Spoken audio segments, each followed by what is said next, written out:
Welcome back, everybody. You know what this is. I don't even need to say it. We could go the whole runtime and not even mention what this actually is, and you would know what it is anyway. And we might Like do you that. would know what it is. Nah, I couldn't What make is it it? more. Where I are couldn't. we? I couldn't make it more than like 10 seconds or whatever. We're the Box Office Dynasty, and you know. Not only do you know what we are, you know who we are. I'm your host, your first host, this week at least, because I'm introducing. Primary. I'm this week's primary host. Yeah, we rotate that. I'm Josh. And I guess that makes me the secondary bitch host. I'm Jack. You're my bitch this week, Jack. How does that feel? But then next week I'll be your bitch again. So I could be yours every week. Honestly, I'm fine with that. no. Oh well, I didn't Yeah. realize it was that kind of show. Nah, I mean you can do whatever you want to me. Oh, what? You know what?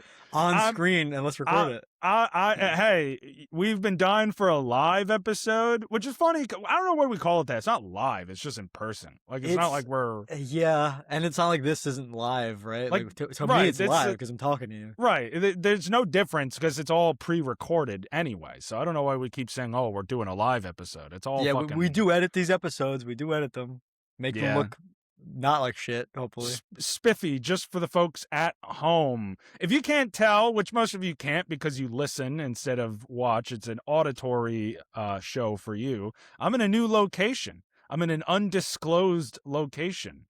You're in a new studio.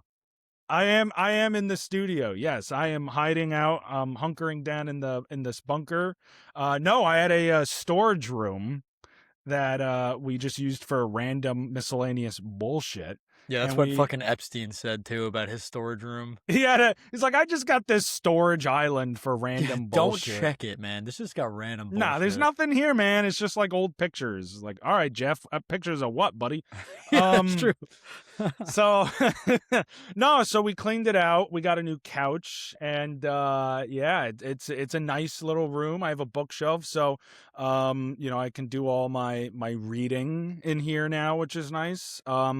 And Jack, you're coming over. Actually, you and the boys are coming over this upcoming weekend, and so you'll check it out for yourself. We're reconvening. We haven't seen each other in person. I mean, I don't think it's been since like July, right? Have you guys ventured out here? No. I think that's the last time. Wow. Well, I mean, time really does escape me. Yeah, like I mean, we've all seen each other like individually at points, but all of us together haven't been together since July. I mean, I see you every week. Yeah, really. It's hard for it's.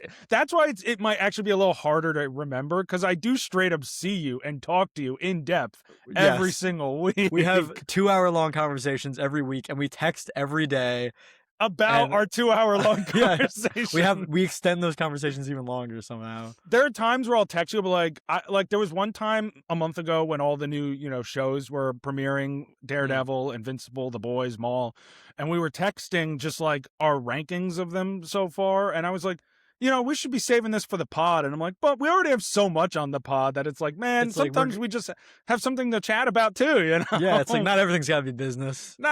Some things can be personal. Not making Jack a bitch on camera. That is business. But that's business. Yeah. And businessly, that's personal. Facts, dude. You're so smart.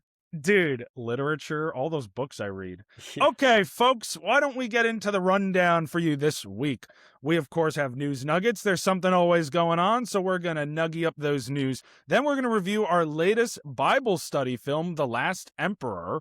So we're going to get into that. We're going to go over the weekly box office numbers, as always. And then we have a bunch of reviews. The Sheep Detectives. We have Remarkably Bright Creatures, the Adam Scott horror film Hokum, and finishing off with season 2 of Daredevil Born Again. So there is a lot for us to talk about. No games. It really is business this week. Hefty reviews today. Hefty reviews. Before we get into it, I just want to wish everybody a happy Mother's Day. This past Sunday was Mother's Day. Jack, did you do anything special with your mom? I had my family over, like my mom was here, and she lives here. And my grandma and my aunt. Wow, really? My mom came over. She came all the way downstairs from her room. Yeah. No, just the whole family came over. We had some good food. I was working most of the day, and then I visited later. But it was a good time. Do a lot of people visit a George Washington museum on Mother's Day? Is that It like a Mother's Day activity for it was people? free for mothers, and there was like one mom and daughter that came, and that was pretty much it. Oh, all right. That's Yeah, cool. yeah, it That's was, it was that's chill. pretty sweet. Yeah, Well, I just wanted to bring that up. Happy Mother's Day to all the mothers out there. We see what you do. We appreciate you, and we're gonna get into this. We got some news nuggets. Jack, I know I always bring way more of these to the table than you do. So why don't you just go first on just uh, on the chance that it's one of the ones I have, you take it off my shoulders. yeah. I love this one, so I'm glad I get to say it. Let me just pull it up. The announcement that I have is that a new Planet of the Apes movie is in the works. It will not be a continuation of Kingdom of the Planet of the Apes. It is going to be directed by Matt Shackman, who did the new Fantastic Four movie, and it's not a continuation. So we don't know if this means that the Kingdom trilogy that was being planned is now canceled and they're going with a new route, or they're going to have both going on at the same time. That was one of mine, by the way. But that's okay. I'm glad. I know how much you love those movies too. So, and we Love them. talked about that with our trilogy rankings Yeah, we last did. week. It was So, top three. Matt Shackman, yes. Look, all right. So I do think I should say this means we are not getting a continuation of that trilogy. I don't think that they would do a Batman version of this where they're doing two at the same time, because unlike Batman, as much as Planet of the Apes is a popular franchise, I don't think it could or should need to sustain the weight of two separate film adaptations at the same time. I agree. Mix that in with the fact that Kingdom of the Planet of the Apes was only moderately received, and I don't know how well it really did at the box office, so they probably just said to hell with it and are scrapping it, which is actually maybe a little bit of a hot take. Disappointing by me. I thought it was a good movie, and I wanted to see where they continued that story. I agree. I liked it. Like it's my least favorite Planet of the Apes movie, Sure, me but too. I still enjoyed it, and I started to really like the characters, and I wanted to see what happened with that. But I'm not I'm not certain that this is the right move, only because I don't think Kingdom of the Planet of the Apes worked not for the sole reason, but a big reason of that is that there's no Caesar, right? I don't know if this new trilogy or new film or whatever is going to work if you don't have Caesar, and you can't have Caesar. Guy's dead. So I don't really know how they're going to make it any better than Kingdom was, you know? Yeah, no, we'll see. I mean, again, like, I think your safest bet, at least from a narrative standpoint, would to just be continue that story, since you already don't have Caesar, who is one of the biggest draws of this franchise and certainly of the new version of it. So I agree. We'll see what they do with it, at least. Maybe they got something up their sleeves. Maybe. I think when you have a franchise, it's either a character driven franchise or it's a world driven franchise. You have Star Wars, right? We love the characters from the original trilogy. We love the prequel characters, but you could do anything in that world and people are going to see it because it's Star Wars, right? But you have Indiana Jones, and it's like, I don't want to watch an Indiana Jones movie without Indiana Jones. I don't really want to watch a Planet of the Apes movie without Caesar. I don't love the premise of that universe enough to be like, oh, it's so Right, interesting but without Caesar. the difference between Indiana Jones and then something like Star Wars or Planet of the Apes is that Indiana Jones is still, I mean, a relatively normal universe. Obviously, they introduce really wacky Yeah, shit it's like like time travel and stuff, but like yeah. the general, like, Star compared to Star Wars, where it's literally this intergalactic space travel universe, Right, right, or right. Planet of the Apes, where it's a world run by apes. And I don't think you need Caesar, in the sense that if you watch the original Planet of the Apes films, like the first one is with Charlton Heston, is a great movie, and Caesar is not a prominent character at all in that franchise. Like, in that adaptation. So I don't know that you need him. I do think in the modern adaptations we've gotten, he has been the biggest pull.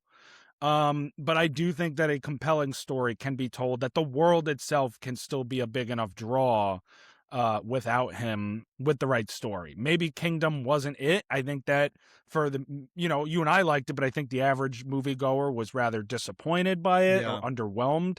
So we'll see, but I don't think it's nearly impossible. I also like Matt Shackman. Not only did he do Fantastic Four, he did WandaVision. So he's a very creative mind. And Yeah, that's cool.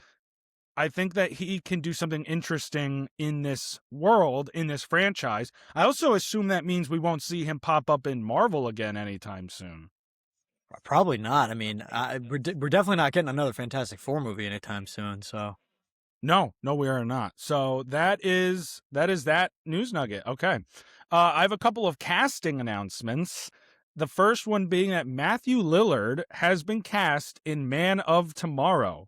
I did So see that. Matthew Lillard will be joining the Superman sequel alongside, David Cornsweet and Nicholas Hoult and Rachel Brosnahan. So I don't know what role he's going to play yet. We haven't gotten any sort of, you know, confirmation or too much speculation on my part, at least, to what he's going to play. But seeing him do a villain in Daredevil, obviously he's a villain in the Scream series. So I wonder if maybe he'll play a villain. I don't know. I have no speculation. I genuinely have no idea who he could play, and I love Matthew Lillard, but I saw people online saying that they want him and they think he's going to be Commissioner Gordon. Oh, I did see a little bit of that. I'm not sure how I feel about that. I don't know why. First of all, why would he be introduced in In a a Man of Superman Tomorrow movie, yeah. And then, I mean, he just doesn't seem like he is a good fit for that kind of role. Maybe he is, but I don't know. Yeah, I agree. I don't know that it's the kind of tone of a film. Not mentioning that it's not a Batman movie, but Right. it's also just not the kind of tone that you would see a Commissioner Gordon make his first appearance in, and that first impression is important. Yeah, right. I think Matthew Lillard could do the role in a grungy Batman film. I do. Like I said, I've seen him in a villain role, so I don't see why you can't see him as kind of the, not a villain, but the, in a Commissioner Gordon role. Like I think he could fit it. I just don't know that match works in this film in particular. Yeah. And I do think I'd rather see him as a full-blown villain. Yeah. Hey, well, we'll see what he is soon, hopefully. The other casting announcement is that Aaron Paul has been cast in season 3 of Fallout. So Aaron Paul will be joining the new Amazon show in Fallout, again, in with Matthew Lillard. No confirmation or speculation as to who he could play, and even less so as someone I'm more familiar with Superman's lore than Fallout. I've never played really, Fallout. But still, I love Aaron Paul. He's one of my favorite actors, and that's a great show. So it's exciting to see him join. He just bailed out on another Amazon original with Invincible. Yes. So he's switching over to Fallout. Yeah, he's jumping ship from one to the other. So it'll be exciting to see him in that universe. And he's always been a big fan of Fallout. I've seen really? I've seen him talk about it in the past. So he would do great in that world. Like I could see it for sure. I agree. So my third of 4 is that A Quiet Place 3 has officially begun filming. So the third and final Quiet Place movie in the trilogy is now in production. It stars Emily Blunt, Cillian Murphy, Noah Jupe, Jack O'Connell, Jason Clarke, and Katie O'Brien. The film is out in theaters July 2027. Jack O'Connell, that's cool. Yeah, I love Jack O'Connell, and he's got a real filmography of horror under his belt. He's got Sinners, he's got The Bone Temple, 28 years later. So and now he's got A Quiet Place. There's no way he's playing a good guy. I mean, think isn't he the bad guy in all of those? Yeah, well, he's Remick in Sinners, and he's Jimmy in The Bone Temple, and both of them are definitely not good guys. So, yeah, for sure. And I think he plays that role very well. I mean, call it typecast. We'll see. I think I saw like a leaked set photo, which I hate to see it, but they just pop up sometimes, where he's like in a U.S. Marshal outfit. So I don't know. That doesn't mean he's not a villain, obviously, but I think it'll be one of these cases where he's initially like perceived as a good guy, and then he ends up not being a good guy. Oh, okay, I got you. That's my prediction based off of that. Could be. So A Quiet Place. Have you seen the other two Quiet Place movies? You mean the other three? Or yeah, I was just gonna say there's also Day One. I've only seen the first one. So you've never seen 2 or Day One? No, and I didn't love the first one enough to care about seeing any more of them. Fair enough, fair enough. Well, hey, here's your kind of a last shot at it. I liked the first one. But I didn't love it. I think they're consistent. Like I like them, and I think every single one of them have been pretty consistent in their quality. Not amazing, but good, fun movies. Yeah, I thought it was a little overrated, but I enjoyed it. Like it just was. I think people hyped it up too much. Well, the final news nugget that I have, Jack always loves when we have to do this, but it noteworthy enough. Ted Turner passed away at the age of 87 after a battle with dementia. And Turner was actually a very notable figure in our childhoods in a way that I don't think you actually know off the top of your head, or most people would know I off heard the top about of it, your so head. I do know it now, but Oh, okay. But you didn't know, no. So Ted Turner is known for creating CNN, which was the first 24-hour news network, as well as TNT and TBS, just a bunch of major networks. After he sold his father's, this was an interesting tidbit about his past I didn't know. He sold his father's successful billboard business after his father killed himself. He inherited it and he sold it to purchase an independent station in Atlanta, WJRJ Channel 17, in 1970. He grew that station into a massive media empire. CNN became the gold standard for news reporting during the 1991 coverage of the Gulf War, and TBS helped launch Cartoon Network in 1992 and Turner Classic Movies in 1994. Obviously, Cartoon Network, the first 24-hour station producing exciting content for kids, and ended up being a staple of our childhoods. Yeah. So like Ted Turner, without any of us realizing it, because we're so young, played a pivotal role in a lot of the content that we grew up. I mean, that's where one of your favorite shows of all time is The Clone Wars. One of the best shows of all time is The Clone And that Wars. was that and that was on Cartoon Network. Yeah, and I mean, I could go down the list of shows. Ben that 10 were is on like there. one of my favorite shows of all time. Yeah, think about all these shows that maybe don't happen without Ted Turner, which is like, okay, so that's why you can sit here and you say, well, Ted Turner, not an actor, not a director, he's a businessman. Like, what is the relevance to a movie podcast? Well, he's actually a pretty integral part of a network that shaped our childhoods. And even now with Turner Classic Movies, which kind of revives these classic theatrically released films through the Turner Entertainment Film Library that would otherwise be forgotten. Like so many of these films. Even, for example, actually, the Bible study film that we are reviewing today is The Last Emperor. You watched it on HBO Max, right? Yeah. You saw at the beginning, even if you skipped, you saw at the beginning the TCM. Yeah, that Some guy of these talking old about classic movies, they like talk for a few minutes. Yeah. That's Turner Classic Movies. It's like their kind of mission has always been to give a platform to older films like that had some sort of significance culturally or historically, which is, again, ties back to Ted Turner. So he was massive for film and television. And both our childhoods and the stuff that we watch now. And also the last thing that I want to shout out about him, as you can see, I have sports stuff in the back room, is that Ted Turner actually was the longtime owner of the Atlanta Braves and the Atlanta Hawks. He led the Braves from the basement of the National League to a World Series championship in 1995. And he was a big philanthropist. He donated $1 billion to the United Nations for programs aiding refugees and children. Bro's rich as hell, dude. But he's like he was one of those rich guys that like wasn't like evil rich. He was just like, well, as far as we know. Well, as non-evil as a billionaire, I guess, could be. Yeah, right. He probably did some fucked up stuff. I never saw his name on the Epstein files, so I mean, there's that. I wasn't looking, to be fair, but well, there was that Gmail stuff. Did you ever go through that with the Jeffrey Epstein? Like it was like set up like a Gmail account, and you could literally go through all his emails. It's like I saw you could search names and keywords and stuff. Yeah, you can, but you can literally just scroll through all the emails and stuff and attachments and stuff. It's crazy. Anyway, so I just wanted to shout out good old Teddy Turner because he was actually very integral in film and television, as well as one of the biggest media moguls of the 80s and 90s. So R.I.P. to Ted Turner.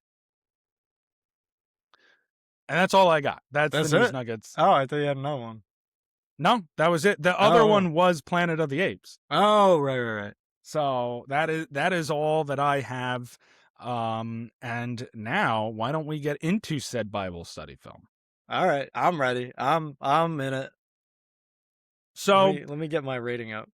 okay, as we all know how this goes, we have a book, New York Times, Book of Movies, and you, the wonderful, beautiful people at home, comment numbers on our socials and wherever you can get them to us.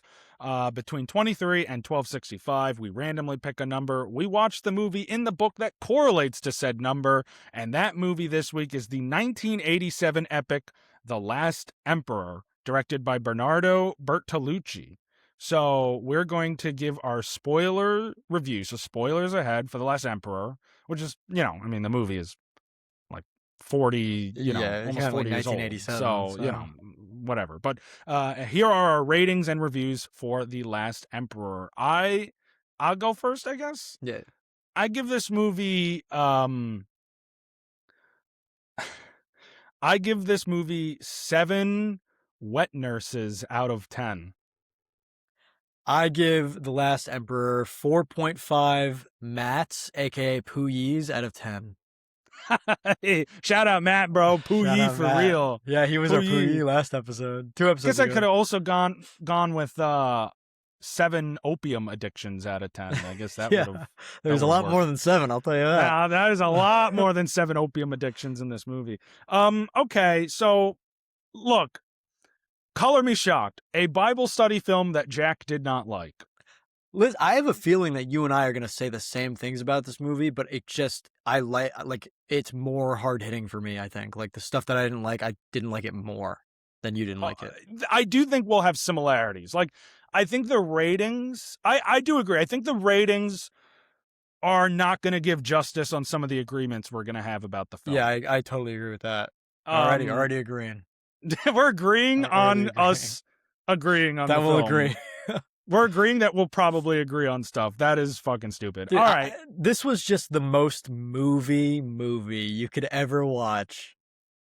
Yeah, I think it's easy to start with what works, what's good about the movie. We always like to start with the glass half full, right? Sure. On a technical level, this is a marvel. Like, this is really incredible stuff. It looks great. It has some impressive visuals. The music, the score is remarkable. It's very captivating. I mean, I love the music. The production also is like my favorite thing in this whole movie. Absolutely. The production of this film is just epic. I mean, it literally is an epic, the film, but like, it's just, we see, scale in this film in proportions that we don't usually see in films. Yeah. And I think that the filmmaking in general is very well done. It is just, I mean, it captures it so well. Obviously the different sets, like the Forbidden City, which I learned because of Turner Classic Movies, fun fact, that this was the first film that the Chinese government ever allowed to be filmed at the actual Forbidden City. So that was really there? That was really there. Oh, no wonder the set production looked great. It was the actual thing. But it still takes a competent filmmaker to be able to display it in a way that translates just the scale and the massive, effect that it has, like Bertolucci did. So part of that is like, I don't think, I mean, you might have. I didn't fact check this movie. I wasn't like, I don't know if this is real or not. But I feel like an urge to trust this movie based on how much effort seems to be put into the production and the score and all the stuff that kind of influences you to like or dislike a movie makes me want to trust that it's also accurate. You know what I mean? So from what I could gather, as I always tend to do, a little bit of research into these kinds of things, I'm not necessarily sitting around researching Sonic 3, but like he did this in the video game. He did this. But it is fairly historically accurate, but there is, I mean, and you're always gonna get this with historical dramas. Yeah. There is a bit of, and we even talk about this with Michael, it holds back on some of the brutality of Puyi's reign as emperor. The Oh, because way he was he like low key fucked up. he was like really fucked up. Oh shit. He would I like read that he would what did they call the people in the city? There was like a specific name of the people who lived in the city, but he would like have them beaten basically for no reason, just to like teach a lesson and things like that. Just Damn, dude. and it did get a few like another When he thing was when he when he was was older or younger? no before the Chinese military runs him out, Oh, okay, okay. you know, The when the he's Soviets. oh well the Soviets are who captured him later on, Yeah, yeah, yeah. but when he's first forced to leave Oh, okay, the okay, yeah. Forbidden I'm trying to like get City. the timeline right. Okay, Yeah, yeah, yeah, yeah. yeah. Well, because the story's told non-linear in a non-linear format, because basically we see Puyi in a reform camp in China in the 60s, and basically he's there, he tries to kill himself actually, and he's saved by this lieutenant or this, you know, whatever, this prison guard, and basically they're trying to rehabilitate him, but they need him to confess to his crimes against the country of China. And so he's telling his story, so it goes back and forth between, you know, the present day, I guess, Yeah. for him and his life, beginning when he was 3 and he was forced upon the throne on the Little death baby of the emperor. previous emperor, which I thought was really funny. He I was adorable. particularly he was I particularly enjoyed the first like 20-30 minutes and the like third act. A lot of the middle is where it kind of lost me at times, but like at the beginning I was like, okay, a little baby emperor, this is kind of interesting, I like where this is going. And then the ending I thought does kind of wrap up this, you know, sense of melancholy very well, and we'll get into the problems in the middle in a minute. But Yeah. anyway, I digress. I'm getting ahead of myself. The other thing that I notably read that it got wrong was when his mother dies, he does leave the Forbidden City. And the Oh, film oh. portrays it as he's not allowed to leave Yeah, because he's the like emperor stuck. wasn't allowed to. He was like a prisoner. Yeah. Um, He's on a and roof, like trying to trying to, I don't know what he's trying to do. I Like, know. he's got to have Peter O'Toole fucking like save him, Dude, like that with guy a was like wand. Loki the goat, not gonna lie. Yeah, Peter O'Toole plays Reginald Johnston, He was kind of the goat. who's supposed to be like his English tutor, He, like his Western, yeah, like culture and Western tutor. cultural, yeah, advisor or something. I think it would have been more impactful. Well, this is like one of my biggest issues with the film. So do you want to just Um, get into issues? I have no more good things to say besides production, music, and like I acting. okay, well, we didn't really say acting. I did think John Lone, who is the adult version of Puyi, Mhm. and his wife Joan Chen are the most notable extraordinary performances. Like I thought they were incredible And he in won this Best movie. Actor, right? Did he? I That is a good question I actually. read a review that said it won everything it was nominated for. It did win everything it was nominated for, but I don't know that it was actually nominated for that. Oh, I got you. This was a Best Picture winner though. Yeah, I knew that. Which, you know, I wrote in my Letterboxd review at the end, like, I would not pick this to win Best Picture at the Oscars, but when you consider, especially this point in time in the 80s where the Academy really liked to reward epic films, it makes sense how this won. Like, I get it. Watching the production, seeing it, like, I get how this movie won Best Picture. Even though I don't agree with it. No, he was not nominated, by the way. None of the actors were. Oh. Bertolucci did win Best Picture. It won Best Screenplay. It also won Art Direction, Cinematography, Costume Design, Editing, Score, and Sound. So a lot of Okay. those are actually deserved. No acting at all for something that won all that? That's got to be like a racial thing. Well, it clearly wasn't. I mean, shit, dude, maybe. I mean, it wasn't even nominated, right? Like, who won Best Actor that year? Michael Douglas for Wall Street? Yeah, no nominations for any of the Asian actors, but let's nominate for every single other category and make it win Best Picture. Like a Best Picture winner having no nominations for actors is crazy. I wonder when the last time that's happened. Like, I don't know if it's that or a more recent film. Because we're not even talking about wins. We're talking about No, nominations. yeah, Like, and it's the Academy. I'm like, they definitely just are racist. that's a good, well, yeah, that's actually a pretty good point. Like, you know, usually forget nominations. Usually the Best Picture winner takes at least one acting win with it. Yeah, One battle after another got Sean Penn a win. Yeah, You and know, to not get nominated at all is Oppenheimer insane. got 2 of them with Yeah. Cillian Murphy, Robert Downey Jr. Honora got Mikey Madison a win. Like, the Best Picture winner usually takes one with it. So that's a good point, Jack. I didn't even think of that. But they were, regardless of the Oscars, Lone and Chen were great in this movie. There are issues with this film. Yeah, what is your biggest issue? I have more than one, but my biggest issue actually is that it's in English. I was surprised when it first started out. I was like, "Whoa, I was like, why is this?" I wasn't sure that you would feel like it shouldn't be or not. Like, I don't know if that's like you saying it shouldn't have been, or you're just surprised. No, I don't like have a preference. I would have been fine either way. I just assumed that it was going to be in Chinese. Yeah, for me it just felt, because it makes more sense.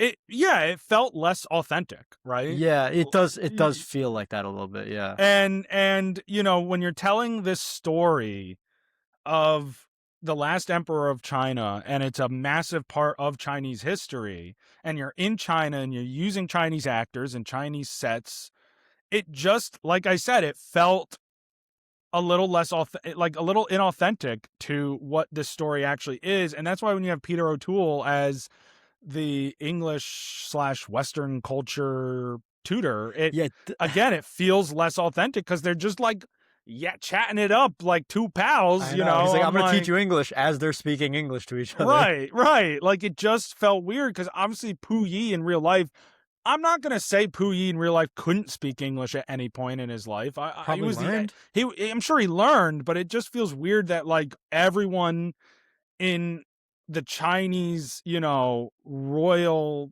you know, palace and in the government later on, like, it feels weird that they're all just speaking English. And that's not solely strange.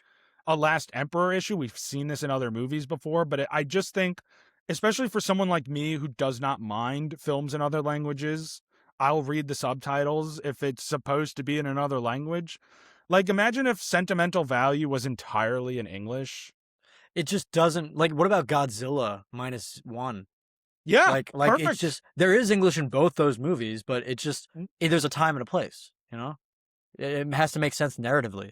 Absolutely. So it did feel a little weird to me. I mean, there is Chinese and Japanese spoken in the film, but very briefly. Yeah. In fact, there might be more Japanese spoken in the film than Chinese. There probably is, honestly. Because later on, when he's kind of like this puppet for the Japanese government in Manchuria, you know, they have a lot of the Japanese characters speak Japanese to one another to kind of showcase this difference in culture between Manchurians and the Chinese, and then, of course, the Japanese. But, you know, it's just weird then that they're speaking English. I don't know. And so that takes me to Bertolucci, who, yes, is a very well-known filmmaker. He was, you know, really accomplished at films like, you know, he never really did a film as like main scale as this, but he was he has a lot of big time movies. And he does a great job, technically speaking. I just can't help, Jack, but wonder if this film would have left a stronger impression on me if it were made by a Chinese filmmaker. And the example I want to bring up to you, because I know this is one of the movies in this segment you like the most, Boat People. Mm-hmm. Which was directed by An Huy, a Vietnamese filmmaker, and that made it feel very authentic. That story felt very personal. And they did not speak English. They do not speak English. They do, but yeah. But again, like you said, when it makes sense. So there was this, like I said, I do wonder if a Chinese filmmaker who making this in Chinese would have made this feel more personal, which will tie into my other problem in a minute. I was wondering the same thing while I was watching. I was like, yo, an Italian dude made this. Like, probably an Italian dude from, like, New York, probably, or something, you know? Like, I don't think Bertolucci's from New York. I don't know where he's from. His name is Bertolucci. It sounds like a Bronx name. He's Italian. He's from Italy? Yeah, he's like Italian. Oh, shit. Bertolucci just sounds like someone like a Bronx, like, mob boss or some shit. Sounds like someone from The Godfather. Yeah, dude. No, I was wondering the same thing. I was like, but to go back to when we're talking about the Academy, I don't know if this is a full Chinese movie directed by a Chinese person is winning or being nominated for as much as it does or it did. Probably not. I mean, when we look at history, there's only ever been one film not in the English language to win Best Picture at the Oscars, and that was Parasite, and that was 2019. Well, Yeah. the 2020 ceremony. So that's it. I mean, it never had happened before. It has yet to happen again since. So you're right. I mean, if this is a Chinese filmmaker and the film is entirely in Chinese, it might not win Best Picture Yeah. at the Oscars. But that's worth the trade-off for the viewer, obviously, but not maybe not right. for I the mean, again, people. that like I don't want to sit here and make it sound, because we talk a lot about the Oscars, and the Oscars are very important in my opinion, but they do not actually determine good art. They just determine popular art in the circles. And Yeah. I respect the prestige of the Academy as a film lover, as a film critic, but while I respect the prestige of the Academy, it does not deter or put me on necessarily to the profoundness of art, which this film kind of lacks because of the like what is that trade-off, like what is more valuable, the accolades or the artistic expression? And I mean, I would always say the artistic expression. Yeah, like that kind of brings me to my least favorite thing about this movie is like I hinted at before, it's the most movie to me. Like this is a movie you put on when you want to watch a movie. Like this is a movie you put That's on. great film criticism, Jack. No, this is a movie that you put on not when you want to feel something, not when you want to really be entertained by something interesting or thought provoking. It's kind of just when you want to watch something. Like when I was watching it, I was like, I'm not feeling anything. I'm not invested in this. I'm not emotionally attached to this. I'm just watching it. And I could not connect to this movie or connect with any of the characters or connect with what this movie's trying to do or say really in any valuable way. But it's not like it was bad or boring. It was just there. Well, I don't disagree, actually. You know, the way I worded it is the movie's not boring. Like, it's not, but it's also No. not particularly interesting either. It's like when a documentary is like not your favorite subject, but it's not boring, but it's like, you don't love it. Well, and that's my other big issue with this movie is that the film doesn't have anything to say about the central character, Puyi. It's just a history lesson. It's a history lesson. And like, that's the difference between a biopic and a documentary. Is a documentary is meant to be a neutral point of view, for the most part, but it's a neutral point of view. A biopic should have historical accuracy, of course, but it is meant to have an artistic vision behind it and a narrative and thematic purpose. Yeah, and perspective too. It 100% it should have perspective. And this film, while again it does everything right, it checks all the boxes, it dots its I's, it crosses its T's, it plays off like a Wikipedia page of this time period in China and this individual in Puyi. Totally I don't agree. really feel like it has any, like, Bertolucci and the writers and everyone behind it don't actually have anything meaningful or different to say about this person, Puyi, who the movie does, in my opinion, it does seem like a very interesting character, because we're talking about someone who was kind of thrust into this insane power vacuum as a child. But I think what the purpose, like what the movie does get across, is that his whole life he's trapped in this idea, in this cycle.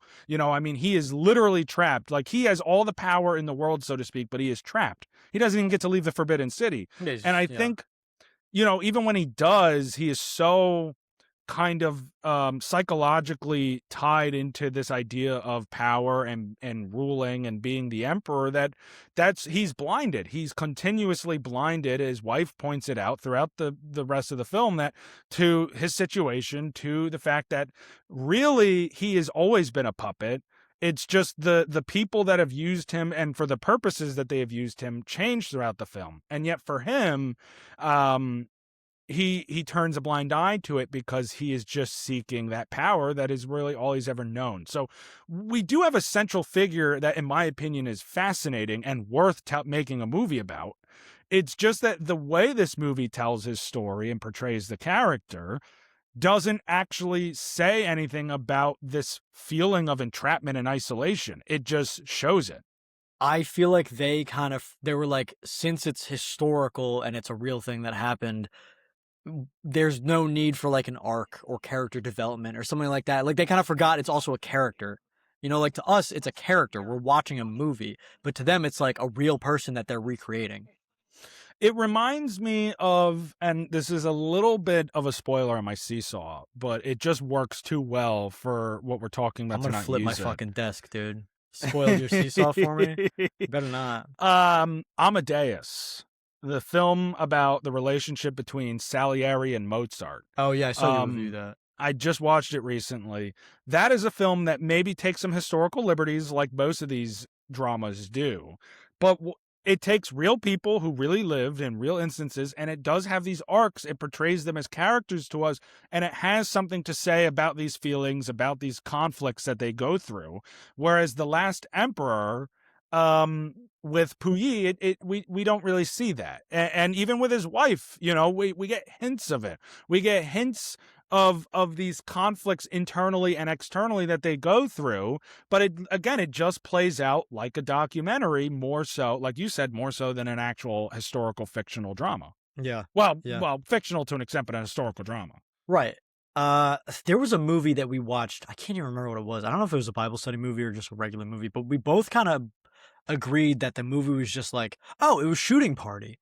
Like, the worst movie that either of us ever see. Dude, that movie fucking sucks. Dude, we both watched it and we were like, this is just a nothing movie. And I don't feel fully that way about The Last Emperor, but I feel like it's almost a nothing movie, you know? Like, it offers something, like it is cool looking and like you're a little bit interested in it, but at the end of the day, overall, I am kind of like leaning towards it kind of being a nothing movie. I don't know if I'd go that far personally. I don't know if I'd say there's a nothing movie here. I mean, I do value the technical production aspects of films probably more than you do. I think that just reflects. That's the only thing saving this movie for me. I think that reflects in the rating difference personally, but that's part of it. I mean, a movie is an entire experience, and so I even if we're going to look at the plot again, I wouldn't say there's nothing. I do think the first half hour is pretty interesting. I think the ending, it actually kind of ties together this true, profound melancholy. I mean, again, I don't necessarily feel an emotional connection to the character, but I do understand that sensation that kind of is being expressed at that point, like especially when he's what's his face, you know, he's towards the end of the movie, you know, and he's like a gardener now, and he sees the throne movement. No, well, then he goes to the throne. What's the guy's name? Mao Zedong. Like, you know, Mao Zedong is in control of China. That's what I was trying to get at. Mao Zedong's in control of China, and he sees the you know, people marching down the street, and the guy who kind of helped reform him is now a political prisoner himself, and then he kind of has to reckon with that, and then the throne and the cricket, which was given to him as a gift, you know, when he first was coronated as emperor. Like, these full circle moments did leave enough of an impact on me. Not enough where I can reverse this whole emotional attachment issue I have, but that's why I can't necessarily sit here and say it's like a nothing burger movie to me. Like, The Shooting Party, not only does it have nothing to say, but it doesn't actually show us anything interesting. Like, at least this movie shows us some interesting stuff. It just doesn't portray it in the most productive or authentic manner. And obviously then there's all the technical stuff too. So that's where we might differ a bit. We don't talk enough about how Mao Zedong's last name is Dong. It's kind of like that list you sent me, Ed and Crosby, of like, the people that come in your work with the craziest names, and his name's literally Dong. Yeah, dude. It's like, how did everyone support him? Would you rather be Josh Dong or Puyi Kesslinger? Is Puyi my first name or middle name, and I just have to like go by it? It's your first name. It's Poo-Y. I'd rather be Dong. Josh Dong. That's actually kind of good, dude. That's a porn star.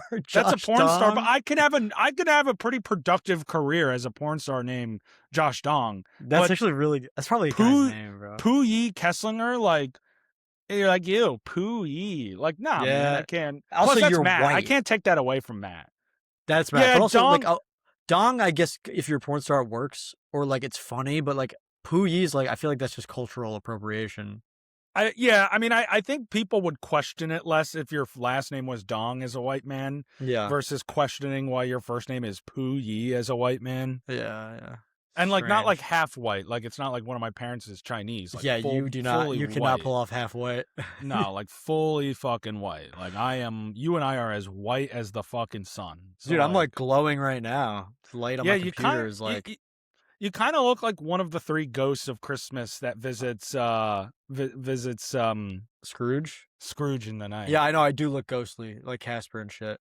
Yeah. I really don't have much else to say about this movie. That's pretty You much kind all of I have got. you kind of have Puyi's glasses a little bit, and you rock them better than Puyi. But like you kind of, it's like the very circular glasses. yeah. That's more what I'm talking about. You know, Yours are wider, but I used to have the square ones, and I started getting into the circular ones because it's like I feel like every few like decades, like a new one will be in style. You know?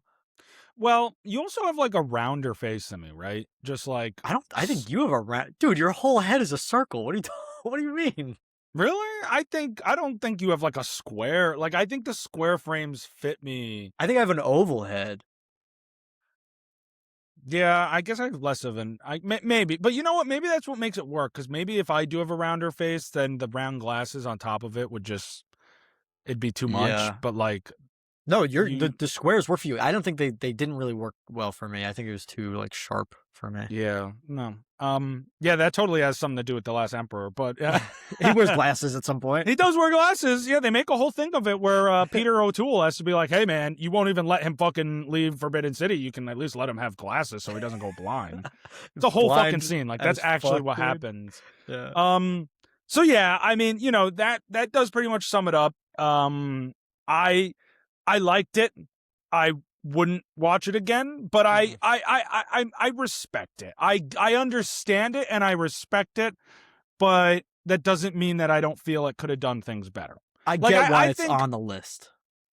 Yeah, versus the shooting party, you can at least level with me that The Last Emperor, with its accolades and its historical relevance, has its place on that list in the book. Whereas the shooting party, you and I can both agree, like, what the Fuck actual fuck is that. this doing here? Where does this rank on your? I always like to update. Where does this rank on your Bible study list? It's not. It's close to the bottom, but it's out of 18. It is 13. Actually, it's not that far off from mine. Funny Really? enough, Where are you at? 11. Okay. But you know what? I just in general have rated more of them higher than you. Yeah, like I still I mean, dude, I just watched something the other day and they referenced Amoris Peros. Really? They like by name said, like, I don't even know what I was watching, but they were like, they like, you know how in movies and shows they'll like call someone a name and it's either like a movie reference to be like, yo, what up, Frankenstein? Or they'll be like, they'll see someone, they'll be like, what's up, Terminator? If they're wearing sunglasses, you know? Right. Right. They said something to a guy. They're like, hey, Amoris Peros, what are you doing? And I don't know. I think he was just like a Hispanic guy or something. Like, I don't know. No one's why. name in that was Amoros Peros. It doesn't. I don't know. Not, Dude. okay. No, they All were right, like referencing sure. the movie. Oh, okay. But Yeah, I was like, I cannot believe that I get that reference. You know what? That's should've you written got to it take some down. pride in that. I know. I should have written down what it was. That at least I guess that kind of proves why Amoros Peros is in the book, right? I guess so. That's enough proof for me, I guess. All right, so that's The Last Emperor. Thank you to whoever commented, and please comment more numbers because next week we'll be picking our 19th Bible study film in BOD history. Yeah, we will. Could be So- 19th and 20th. You never know. We're gonna get a double whammy. That's true. That is true. You never know. The We'll funny thing see. about that was when you were like, you're like, yeah, we'll do like a double one because the first we've done two doubles, and the first one was by choice, Yeah. and the second one wasn't. And it was funny because for the second one, it was like, oh yeah, no, we'll do a double. Like I'm doing college, right? I'm doing my grad program. Like, I don't have time. And I was like, that's fair. Yeah, we'll just do it We'll do like it in the summer. yeah. And then in that immediate episode, we got a fucking double. I was like, well, we got to fucking do it. I guess. Hey, we did it. We went through it. We did it. Okay, so that's the Bible study. We are going to move on forward with this episode and read some box office numbers. These are the weekly box office numbers of May 8th through the 10th. Before we get into the top 5, which is what we always do, I want to start by noting that 2 long-standing films have dropped out of the top 5, being Project Hail Mary and the Super Mario Galaxy movie, have both dropped out. However, Project Hail Mary has officially passed The Martian at the worldwide box office. Both of them were Andy Weir adaptations. Mhm. It is sitting at $655.7 million worldwide. It still made over $6 million this weekend, giving Project Hail Mary the second biggest 8th weekend for a March release ever, which specifying March because there aren't usually big box office hits at that time of year. Do you remember when we thought Murray and Lonnie died from Hunters and we had a little ceremony for their deaths? Yeah. We should have done yeah. that for Project Hail Mary and Super Mario Bros. Dude, where's the fuck? I have beer in my fridge. We could pour Just- one out right You now. pour one out for them? R.I.P. But still, even dropping out of the top 5, it only had a 22.4% drop from its 7th to 8th weekend, even though it lost out on over 600 theaters to new films. It is now one of the top 20 highest grossing IMAX releases of all time. Huge accomplishment. So even though it's on the top 5, I wanted to note that because one of the top 20 highest IMAX features ever is insane. And while we're on the topic, Super Mario Galaxy is the first movie of the year to be on Billy Watch. It is not there yet. It is at $941.2 million through, what is this, 6 weeks? So wow, it's gonna not, get real close. It's not impossible. It has like another week. Like, here's the thing. Now that it's dropped, it had a pretty steep 45.5% drop. Project Hail Mary only dropped 28.7 to the 45.5. I mean, Super Mario has more theaters still, but but again, the deadline I gave was Mandalorian and Grogu, which is 2 weeks away. Yeah, I think you're right. If it can't get there by the time a new Star Wars movie's out in theaters, even if Mandalorian and Grogu is a box office flop, it's probably not gonna do it. It's gotta get 60 more millions. So, and I don't know if it's gonna do that. I don't. I really think it's gonna get to like 6. It's gonna get to like 985. I could see that. Maybe another. It needs a late surge in the international markets. Yeah. That's what it really needs. All right. So with that said, why don't we talk about the films that did make the top 5 in the weekend of May 8th through the 10th? In 5th place in its opening weekend, making $7.5 million, is Billie Eilish, Hit Me Hard and Soft, the tour live in 3D. So the new Hard Billie and Eilish. soft. Well, first Okay. you're hard, and once you're done, you're soft again. I think you right? start soft, then you get hard, then you soft again. But then you're soft again. So, soft sandwich. Yeah. I guess. No, the Billie Eilish concert film that is out in theaters, that's actually a pretty big success for that film. I've heard a lot of buzz about it. And I like Billie Eilish. I remember way back on the very first episode, we were like taking the stand, getting to know one another. Well, the audience getting to know us. We know each other. And I talked about how much I really like listening to Billie Eilish. I haven't seen the movie. I actually haven't listened to her music a lot lately, but she's great. So I'm happy to see it. In 4th place in its opening weekend, making just shy of $16 million, is the new hit film, The Sheep Detectives, grossing nearly $16 million domestically. It is the best. This is actually crazy, Jack. The best domestic debut in Hugh Jackman's entire career that's not a Marvel movie. That's so over all the Greatest movies. Showman, Prisoners, Les Mis. Les Mis, yep. That one with Christian Bale, the Nolan film. The Prestige. Prestige. Wow, that is crazy, actually. So The Sheep Detectives is his best domestic debut for a non-Marvel movie in his career, which is pretty nuts. That is sick, actually. It's also one of the highest rated films of his career. Yeah, so that. big time. Made $4 million on opening day alone for a movie about sheep who solve a murder mystery. That's pretty cool. In 3rd place in its 3rd weekend of release, with another $36.5 million under its belt, is Michael. So that officially passes Bohemian Rhapsody as the new number 1 domestic box office music biopic of all time. Like it is the highest grossing domestic box office biopic of all time. $240.5 million it's made domestically. However, this is interesting. Bohemian Rhapsody is still number one at the worldwide box office, and it's a huge margin. So that's why it's kind of interesting that Michael has taken over domestically, but nowhere near the global box office. It is currently sitting at $577 million worldwide. I'm sorry, Matt. It's not getting $1 billion. I don't know why you thought that. You would also think that Michael Jackson was more famous worldwide than Freddie Mercury. Well, but Queen, not just Freddie Mercury. But I agree. I do agree. Michael Jackson's one of the most famous artists that ever lived. Yeah. Bohemian Rhapsody made $911 million worldwide.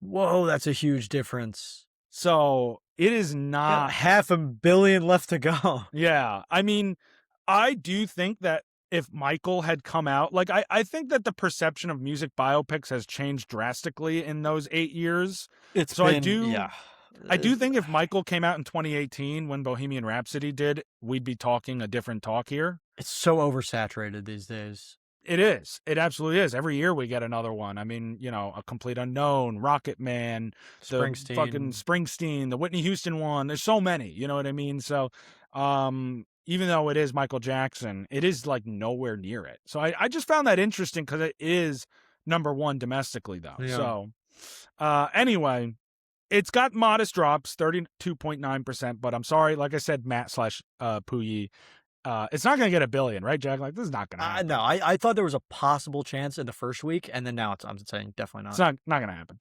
In second place in its opening weekend of release, making $40 million, is the new film Mortal Kombat 2, the sequel to the first Mortal Kombat starring Karl Urban, which actually, fun fact about this movie, if you remember, you watched this movie our junior year of college. I sat with you and our other roommates for the first 15 minutes, and then I was so done with it, I walked into our room and I took a nap. I think the first one was fun. It was like a bad movie, but like enjoyably bad, Yeah, I don't know. I mean, look, maybe I gave up too soon. I think I just wasn't in the right mindset that day. Also, I like those games. I like the games. Yeah. I also forgot that this one was coming out. No, I played a little bit, but not really much. Yeah, and then the first one was a streaming movie because it was during COVID, and I feel like the second one, as much as I want to say like go see movies, I feel like it just gives vibes of like that should have been like on HBO Max or something. Yeah. Like I'm glad it's in theaters. It gives the vibes of like an Amazon Prime original. Yes, exactly. Like I'm glad it's in theaters and people are watching it, but I feel like this is the movie that they shouldn't like. I'm surprised they put this movie in theaters. I mean, I'm never going to discourage people from going to the theaters to see anything. Right. Like I'm just even surprised if it's Mortal Kombat 2. Yeah, $40 million is nothing to kind of shy away about. Yeah, and Karl Urban is like a big name now after The Boys and right, but he's not necessarily like a movie star drawing name. No, he's not, but I think people like him enough to be like, "Oh, okay, maybe I'll see it. He's in it." You know what I mean? And also, he's playing Johnny Cage, which is a huge Mortal Kombat character that that's lacking more, from the first one. In one. my opinion, Johnny Cage is more of the draw for the film than Karl Urban is. Yeah. Dude, can I tell, do you care about spoilers? No. Spoilers for Mortal Kombat 2, because I saw it online, so for the next 15 seconds, spoilers. The main character of the first one is literally, his name is Cole Young. He's an original character. He's the main character. I did see this. Bro gets slimed in like the first 20 minutes of the second one. Didn't they make him for the first movie? Like he didn't exist? Yeah. And he has a family and everything like this. And he like the whole first one ends with him like going back to his family. And he just killed immediately in the second one because they're like, that movie was bad. Now Karl Urban's the star. Let's get him in here. Yeah, Crazy. I did see that. I don't know if you need to straight up just kill the guy. You could just reduce his role in the film or something, but whatever. Yeah, I did hear about that. Insane work, dude. All right, and in first place in its second weekend of release with $43 million is The Devil Wears Prada 2, which I am going to blow your mind with something I'm going to say here. So Devil Wears Prada 2 is sitting at $433 million worldwide, which surpasses the first film. The sequel is doing so well. I mean, it dropped 44%, but it's still hanging on very well. That's not that bad for that movie. It is tracking to earn around $700 million in its total box office run. That is what the current predictions have it tracking towards. That would top every single superhero film released in 2025. Wow. Even Fantastic So Four? No, Fantastic Four didn't make it. Even Superman? it would. It's not more than Superman right now. So it's already passed Thunderbolts. Thunderbolts made 382 million worldwide. Yeah. It's already passed Captain America Brave New World. Brave New World made $415 million worldwide. It could pass Fantastic Four first steps in the next 10 days. That is $521.8 million. It's less than $100 million away from that. It doubled its first weekend to second weekend. So even if it has another 40-something% drop, there's no big releases this upcoming weekend. It could definitely pass Fantastic Four.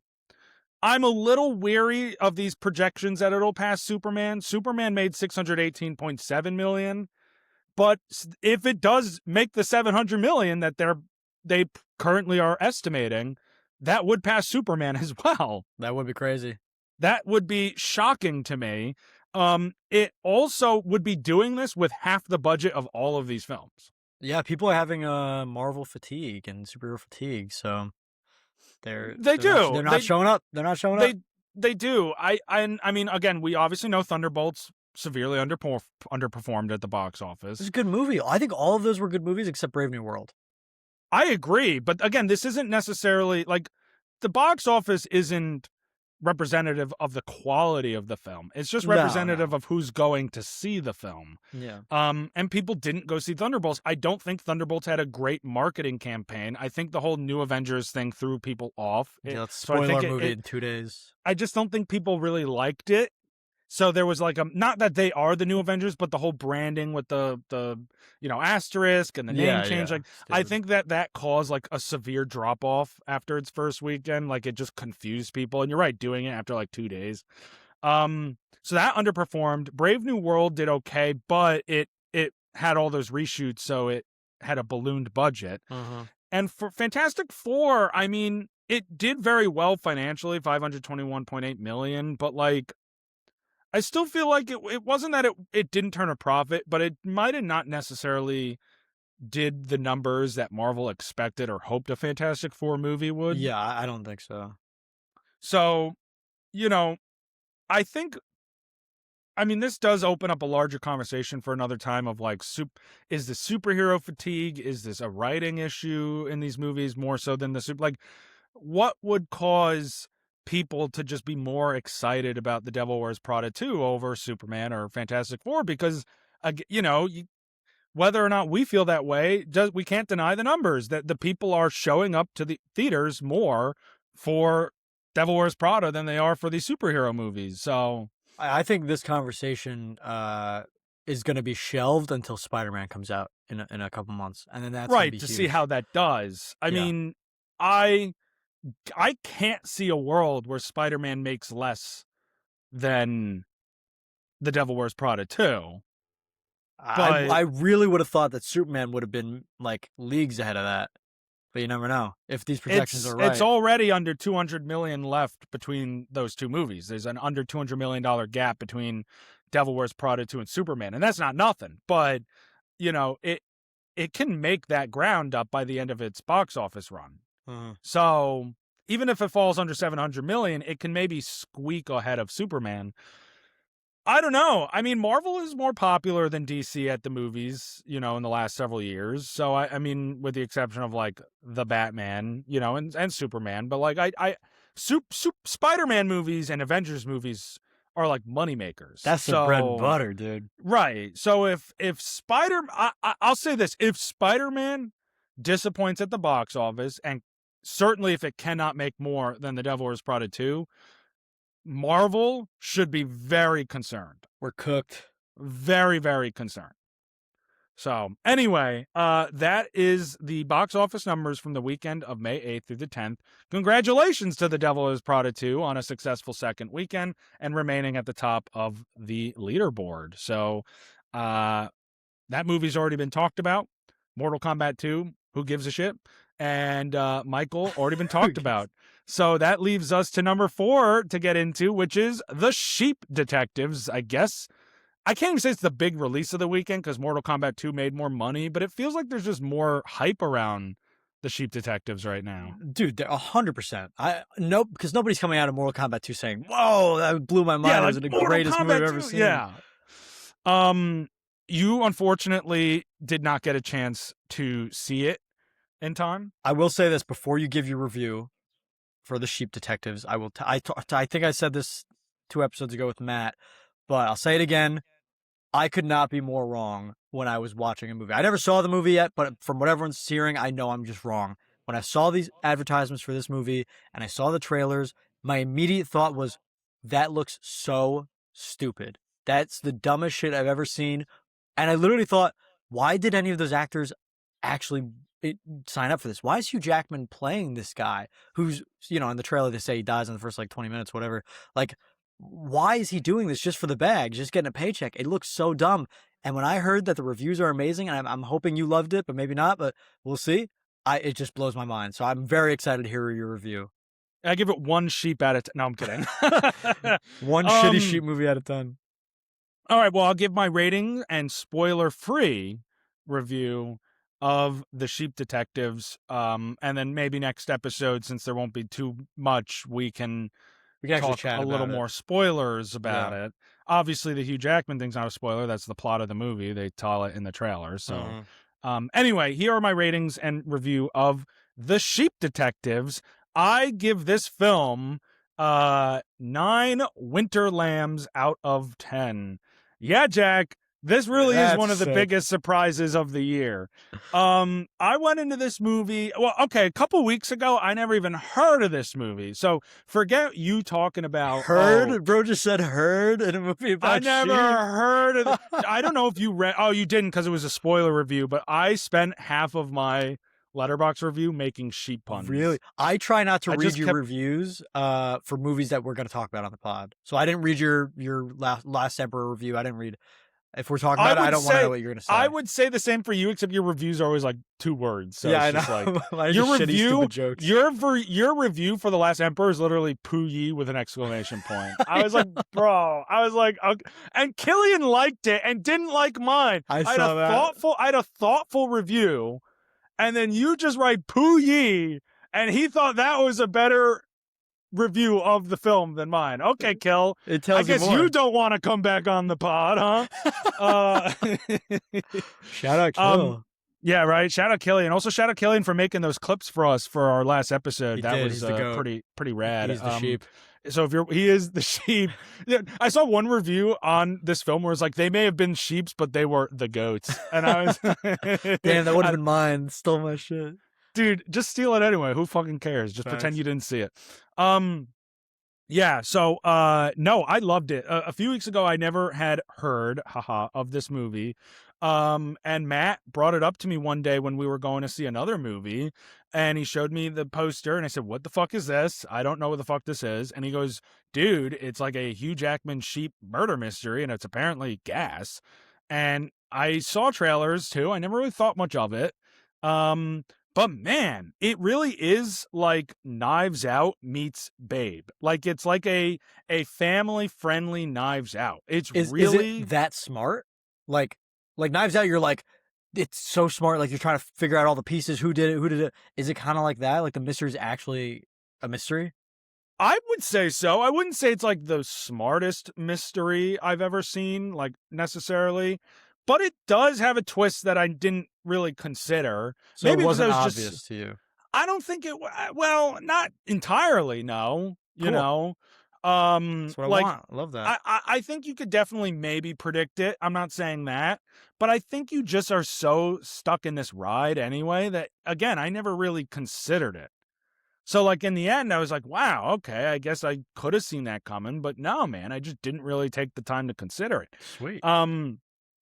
Yeah, man, I think the biggest surprise about this film, though, is how emotional it actually is. It's not dumb in the slightest. It's actually really profound in the way that it portrays death to children. Because it's a family film, right? So it's not we see people fucking gunning each other and blowing their brains out in terms of that. But it really does have such a poignant reflection of life and death. in a way that is actually emotional. Like, it really does bring tears to your eyes. Wow, I love it. Did you cry or did you tear up? I didn't cry. I did tear up a little bit at the end. I'm Like, gonna there's tear up. one shot at the end where you just so there's something that happens in the middle of the movie that you're just not expecting. Like, it just happens and you're like, Sheep orgy. I wasn't. Yo, Sheepstein Island? What the fuck is Would that? not be expecting that. Too many Epstein jokes on this episode today. What the fuck? Yeah, you freaked out. I'm freaked out, but not like freaked. Yeah, I'm just like freaked out. Like, what the fuck? Oh, yeah. Yeah. So there's something that happens that really kind of kicks that emotional punch. There's a really incredible journey character arc for the main sheep, Lily. And there's just a lot of ties that come together at the end that really punch home all the, pulls on the heartstrings, and it punches home that emotional feeling. And then there's this one shot at the end that absolutely gets everybody, I think. Like, it really is just like, oh man, they did that. Wow. So I loved it, dude. Like, I don't know what to say, man. Like, I absolutely loved it. I think the voice acting, so excited. I think the voice acting was actually really good. So the sheep were voiced by the main sheep, Lily, is voiced by Julia Louis-Dreyfus, and then the other one is voiced by Bryan Cranston. Then you have Chris O'Dowd, Regina Hall, Patrick Stewart, Brett Goldstein, Bella Ramsey, like Lorraine Newman. Like, there is some pretty well-known actors, obviously from very different places, but like, they all do a really good job. And I think what's part of this being believable, and I was talking about this with Matt and Brandon, two friends of the pod who have been on, and we went to go see it, is that the sheep are not this weird, like, humanoid, or like they don't try to do like a human face, or like they're fully CG, but it's just, it doesn't feel awkward or fake. It's you know not what distracting. I mean? It's not distracting. They're talking sheep, so you would think it's a little hard to buy into, suspend your belief. Like, no, it's not distracting. It's really well done, technically speaking. So according to you, it's got mystery and drama and surprise and emotion, and it looks good. And humor. Is it funny? That's my question. Is it funny? It is funny. Yeah, I mean, it definitely, you have Nicholas Braun, and he is known for Cousin Greg on Succession. Or real OGs know him as the guy from Minutemen, the Disney Channel original movie. One of the three facts, guys. Dude. Oh my God, I forgot about that. Yeah, he is great in it. I mean, he's kind of playing the same role he does in a lot of films, but it fits. Like, he fits this world very well. I think he pulls a lot of the comedic elements of the film. So I mean, props to him. And yeah, just overall, like, it's just such a feel-good movie. Like, it really is the epitome of a comfort classic and a feel-good movie. Like, this is the kind of movie that I can sit back on the couch, throw on time and time again, just to feel it all, and just kind of like feel comfortable. Like, I absolutely loved this film, dude. So why is it a 9 out of 10? Well, there was one thing that I was able to predict, and it's not the mystery, but it was, I don't want to spoil it, so I'm not going to say, but there was one thing I was able to predict. I'll tell you next week when you've seen the film. That didn't like ruin it for me. It was just like, literally it's something you find out at the end, and I called it halfway through the movie. Like, I literally called it. I was like, that's going to happen. I was you don't like that you knew it, or you didn't like that they did it? No, I loved that they did it. It made so much sense. But so why? So you took a whole point off the movie though. Like, what didn't you enjoy? It's hard to, this is the thing. It's not necessarily what I didn't enjoy. When it comes to a 10 out of 10, those are like the movies, in my opinion, that are completely like life-changing is an exaggeration, but like I know exactly what you mean then. I save the 10 out of 10s for movies that are true. Like, I walk out of that and I'm looking at things from a new perspective, or it did something I've never seen before, or it's just groundbreaking. You know, it's like what I mean? Movie 20 years from now, you'll still say, I love that movie. Like, are you really talking about the Sheep Detectives in 20 years? No, but you'll be talking about Interstellar. You'll be talking about Exactly. Titanic. Like that's what I'm saying. Like, it's not that I'm sitting here and I'm nitpicking little things about it. If there was one thing I didn't love is that there are some characters that aren't really fleshed out. Okay. That I don't necessarily like. If I had to point one like issue, one critique, there are some characters that don't like I said, that they don't really flesh out. They don't, I mean, the movie is 109 minutes, so it's like an hour 50. So they don't really take a ton of time on them. And I'm not saying you have to, but it's like when you're doing a murder mystery and you're setting up all these suspects and all these witnesses and all these things, you want it to feel like they're super woven into the story. Yeah. That doesn't happen for all of the characters here that you would want it to happen for. So I guess that's one critique. That's one critique. That's probably the main critique, I would say. But it really is just more of a matter of, I loved it. It's a great film. It's something I'll definitely find myself rewatching at some point. I have no doubt about that. And I love the way the mystery and the different little plots tie together and callbacks and stuff like it. Everything, it ties it up in a nice bow. It all works. It's just not a 10 out of 10. Like, I just didn't walk out of this, saying this is one of the movies that I'm going to be thinking about for the rest of my life. And I have a lot of 10 out of 10 movies, so it's not that exclusive. Yeah, you don't but it wasn't. Them. I don't gatekeep them, but I'm also not just giving it out to every movie that I really love, and I really love this movie. A 9 out of 10, it's hard to say there's really anything wrong with the movie. It's a great movie. Minor nitpicks, but like I said, it's mostly just I walked out of it and I was like, yeah, that really was a great surprise on the year. But like, I think a great example is this. One Battle After Another, I first gave, when I saw it in September, a 9 out of 10. And when I rewatched it right before the Oscars in March, it was a 10 out of 10. And the reason for that was not because I found that whoa, bless you, Jack. Thanks. No, man. Okay, yeah. You need a tissue this week? No, that was. You all feeling better now. this week? You feeling better this week? Yeah. Now today's just allergies, actually. So back to the original. Back to the norm. Yep. But what I was saying is, it's not that on the second watch, One Battle After Another necessarily did anything a lot better for me than the first watch. I still had a couple of critiques, like very minor critiques, but nothing to take away from the rating. And why I bumped it up is because I realized this is a movie that is going to last with me a long time, that we're going to talk about for a long time, that is groundbreaking, that is relevant, that is important, that is incredible filmmaking. Like, that's why I made that change, right? But it's not like I watched it the first time and then the second time and said, wow, I actually think it does this so much better. So the Sheep Detectives, I mean, shit, maybe it will. But again, like, as of right now, I'm not going to be like, is this one of the biggest surprises of the year? Is it going to be in my top like 25, 20 of the year? Top 20 for sure, I would say. But is this going to be like at the end of the year and at the end of the decade and all the years to come? Am I going to be going, man, The Sheep Detectives, like that is one of the movies of all time? No, probably not. But that's not to take away from how great it is. Yeah, I got you. I get what you're saying. So, I mean, that's really all I can say in terms of non-spoilers. Yeah. I love this movie. Up, dude. I love this movie. I want to see this so bad, man. And everyone, it's not just you. Everyone is saying the same thing. It's fucking peak. Have any of your friends at home seen it? No. We're all of us decide. Some of them were going to go this weekend and I couldn't. So then we all decided we're going to go Thursday. So we're all going together.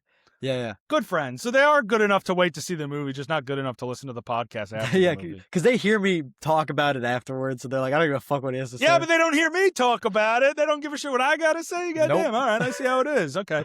I'll leave you with a couple of those puns that I wrote before we move on to the next film. I wrote that Hugh Jackman takes on his most ambitious role yet, Woolverine. I'm going to give you a thumbs up, thumbs down, or in the middle. That is a thumbs up, dude. That is good. That is really good. That might be your favorite one. I don't know if you're going to love all the others. I thought you'd like that one because of the Marvel connection. But also, it's like not a classic, like obvious pun. Like, that's pretty good. Yeah. I wrote, I love a good who'f done it. Thumbs up. That's a great one. That is great. Thank you. I wrote, it's a herd mystery to solve.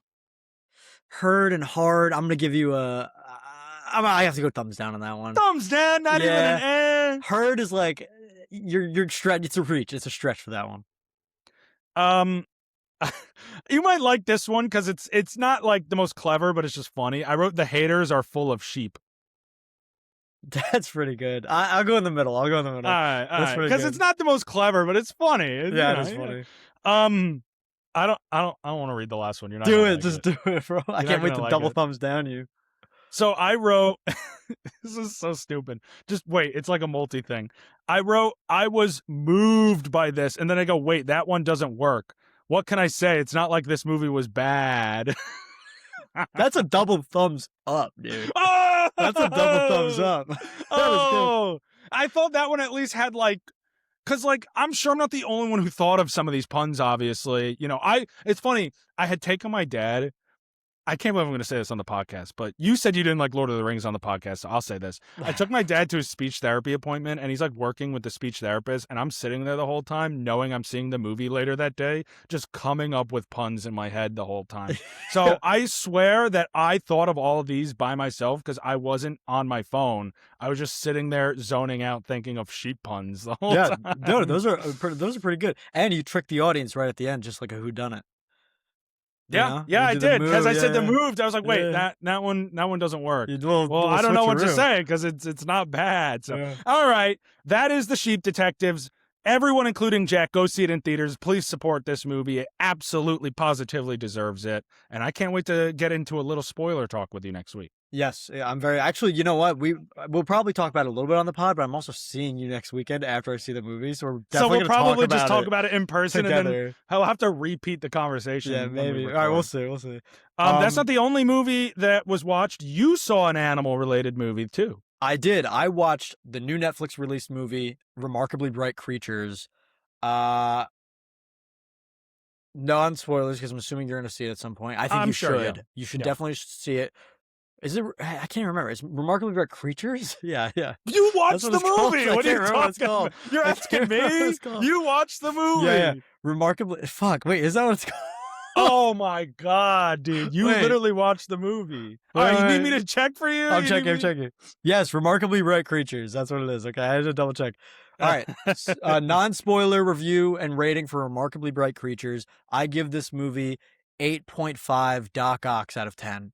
So this movie, Alfred Molina plays Marcellus the octopus, and he just voices him, obviously. I thought it was his costume. I thought he was like in an octopus costume. I know it's like something. All I know is it's like all I know is it's like an aquarium. I really don't know anything about this movie. So this movie is great. I feel like what you felt for The Sheep Detectives is what I feel for this movie. It's just very heartwarming, and there is sad moments, and you're emotionally connected. The characters, I love the characters. It's based on a movie, based on a book. The characters are great, and it's Sally Field and Lewis Pullman and Alfred Molina, and that's like an insane three-peat, you know? Sally Field plays this old cleaning lady at an aquarium, and the only thing she really connects to is Marcellus, the octopus in the aquarium. And Marcellus, it's real world, so they don't talk to each other. She talks to Marcellus, and we hear Marcellus's inner monologue. So Alfred Molina is narrating the whole movie through his perspective from the aquarium. And then Lewis Pullman rolls into town, and he's like a young guy looking for someone who owes him money, and he builds a connection with Sally Field, and they have sort of like a really nice relationship. And you really view it all from Marcellus's perspective and his inner workings as we look at the octopus as a remarkably bright creature. And the way he looks at humans are, you know what? They're surprisingly remarkably bright creatures. And that's the whole like dichotomy of this movie is humanity through the lens of something else, something that's not human. And it's beautiful, man. It is so spectacular. I loved it. I watched it. It's only like an hour and a half long, and it is fantastic. I don't even have much to say about it without spoilers because there is something that's kind of revealed in the first like 20 to 30 minutes that is important, but I can't really get into that. But you know, you see just all the aspects of their lives, and Marcellus kind of commenting on all of them, and it's beautiful. And you know, as someone, you and I both not only just animal people, but pets, right? Like our dogs and cats are like we love them to death, And octopus. and octopus, Octopuses. and like you kind of feel like that towards Marcellus. You're like you just feel like that connection to him, and Alfred Molina's voice is soothing as fuck, dude. It is so nice. It is so nice. You're like to falling listen to. asleep listening. You're like, it's so good. He could read me bedtime stories. And honestly, like I know, yeah, I don't even have anything else to say about it because it's not the most like layered movie.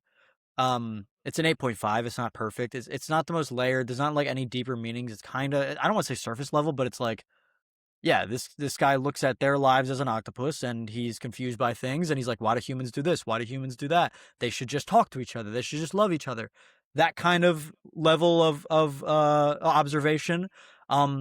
But it hits. It's not as deep as maybe you would want, but it hits, and it is beautiful. And I think you should definitely watch it if you have time. It's kind of like it's how great. with the sheep detectives, where the sheep, the humans don't understand them. They're just and Yeah, all that, yeah, but they talk to each other, and they kind of don't. It's similar where they don't understand like human aspects of life. They that's just know what they exactly what know it is. from George, who reads stories to them, or in this case, Sally Field's character, who talks to the octopus. So like they only know what they hear from the humans. And dude, Lewis Pullman is great in this, but Sally Field is phenomenal.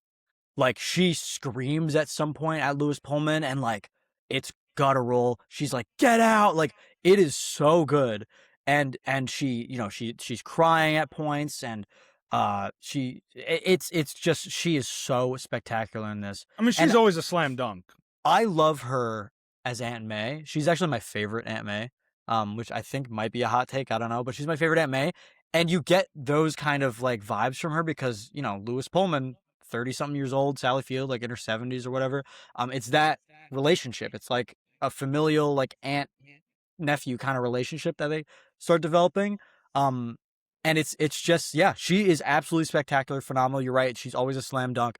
And I would definitely, and Lewis Pullman is great too, and Alfred Molina and everybody. Definitely check this out. If you haven't seen Remarkably Bright Creatures, it's on Netflix, and it is just absolutely spectacular. Three of my favorite Sally Field movies, I would say, are Forrest Gump.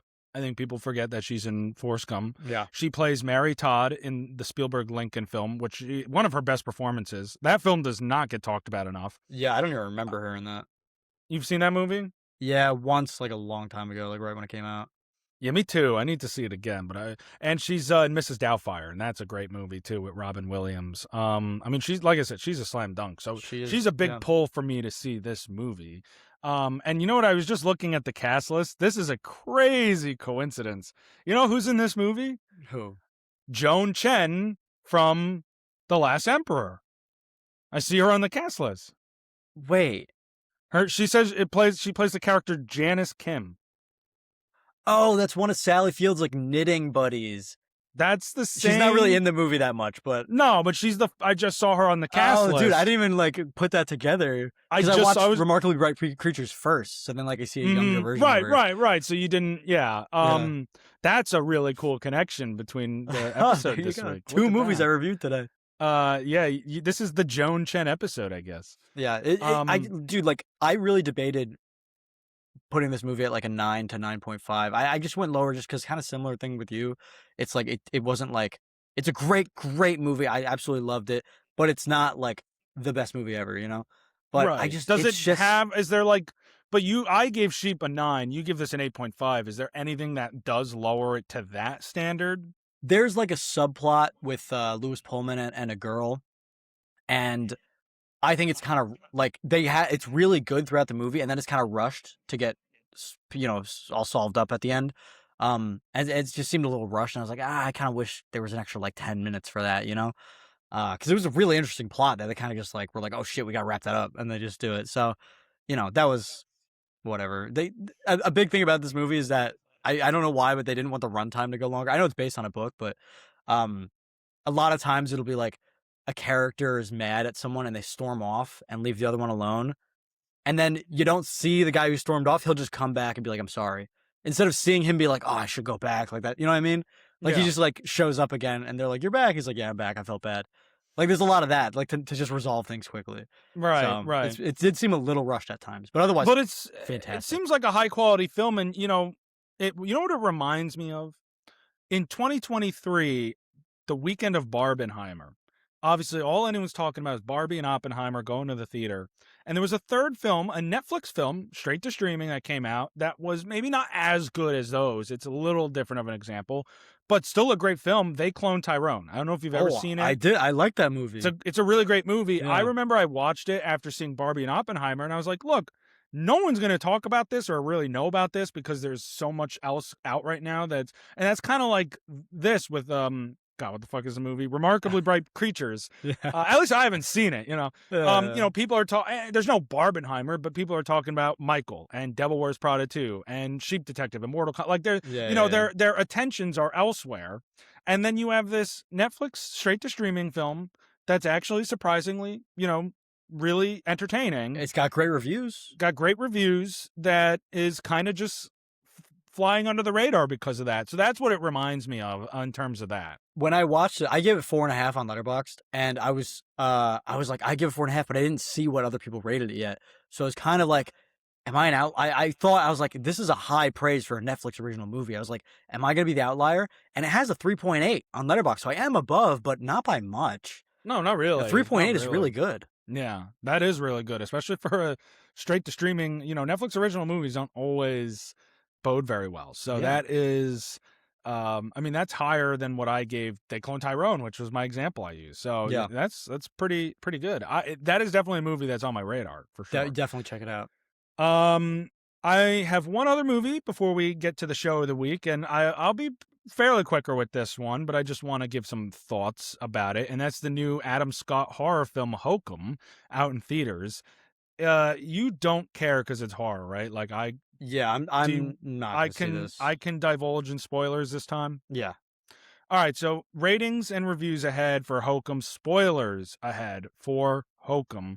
I give this film 8.5 Jack the Jackasses out of 10, which is just my nickname for Jack. Actually. Yeah, the fuck did you just call me?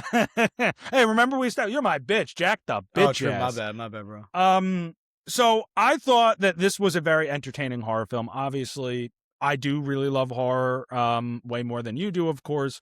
Basically, the premise of the film, just to give you a quick rundown, is it's this novelist named Om Bauman, which is, a funny, Om. Even Jack the Jackass makes fun of that. That's a better name. And it's played by Adam Scott, and he's a novelist, and he goes to this very remote hotel in the woods in Ireland where his parents vacationed because he's there to kind of release their ashes, dump their ashes there. Scatter them, I guess is what people usually call that. And while he's there, he learns about this story of a witch that is trapped up in the honeymoon suite. And then he I guess I'm just going to divulge in spoilers because you said you don't care. Get into it, bro. So he tries to kill himself, and one of the hotel you're like, fuck yeah. Sick, dude. And one of the hotel workers finds him, and then he wakes up in the hospital 2 weeks later, and she's missing. Oh. So he wants to find her because he feels like he owes it to her to find her because she saved him. She's missing he can't find her, or she's missing the no police one can't find her. The police cannot find her. Oh, okay. And so they suspect this drifter that lives near the hotel in the woods named Jerry. Fucking badass character. I love Jerry. Oh, really? If you did ever watch this movie, you'd be like, yeah, man, fucking Jerry, dude. And they just suspect that he killed her, and they're trying to find him. Kind of fucked up. Well, apparently he killed his wife, but you eventually learn he did it because she was suffering from a terminal illness, and he did it to put her out of her misery, and she was okay with it. Oh. You learn that later on, but the police don't know traumatic. that. So they just think he killed his wife, which he hiccups. did. Shit. So yeah, you're getting scared already, dude. Yeah, I'm terrible. You gotta scare the hiccups out of me. Boo. So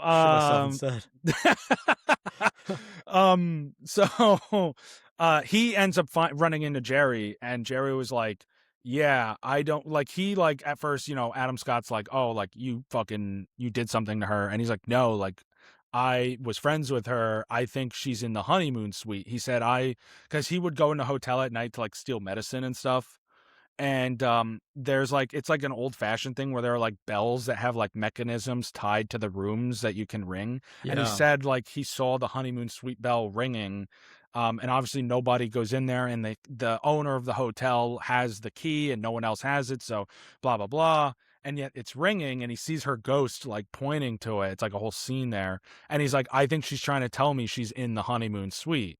So one night, the two of them venture up there. They steal the key and they venture up there. And, or what happens is Jerry is like going to venture up there with him. And then like one of the other hotel workers that thinks he killed, what's her name? What was her name actually? Oh, her name was probably Hokum, I think. Her name's Fiona. Okay. No, a hokum is is like an Irish folklore term for like someone who doesn't believe in, um, the Ghosts? stories and the Oh. ghosts and witches and stuff. Like, So I'm is this a pretty sure ghost movie? Is that what the scary part is? it's like a witch thing Okay. more so than a ghost thing. Like, what's the Anyway, horror? Like, well, I'll get to that in a second. I'm just kind of like telling you what happened. So that you so don't. as of, but like when you're watching the movie, has anything scary happened at this point yet? I mean, it's a lot of tension building, Okay. which I think is a good scare. It does have its jump scares, but I personally do think that they were at moments that pay off, like, not just cheap, to get a physical reaction. Like, this was actually a pretty terrifying movie, especially at its height. Wow. Okay. And so anyway, Pussy. uh not like Everyone I'm comment sitting there pussy. like fucking like crying, Everyone but comment Josh is a pussy. there was a moment when Brandon, Matt, and I were sitting in our row, and there was like one moment that's actually really scary, and you could feel the fucking row shake. Like everyone that was sitting in the row with us just like fucking jumped, Wow. and you could like feel it like it was an earthquake. Like That sounds sick. it was a good theatrical experience for a horror film. Anyway, Jerry gets like kidnapped by the other guy because he's going to turn him into the police. So it forces Adam Scott to go up there by himself. Adam Scott goes up to the aforementioned honeymoon suite, and he finds her there dead. She is there and she's dead. And basically he's like trying to figure out what happened to her, and then it turns out she was killed by one of the other workers, a front desk receptionist, who is the son-in-law of the owner, and he was cheating on his wife, and she was pregnant with his kid, and he didn't want that getting out, so he kills her and he traps her up there because no one ever goes up there. So when he discovers Adam Scott up there, and he traps him up there.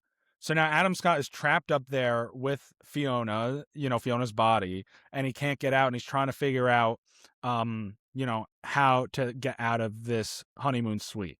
And while he's up there, he starts to see these like disturbing visions, and that's when you get all the like paranormal stuff, the witch and things like that. But it's really slow building, and like it just does it in such a it's just well done, like, you know what I mean, and such like this horrific tension buildup. The visuals good. Pretty good, yeah. Nice. And they have like this one shot where he's like the TV kicks on, and he's like watching it, and it's that Jack the Jackass character, which is like this creepy ass fucking bunny with like bulging eyes.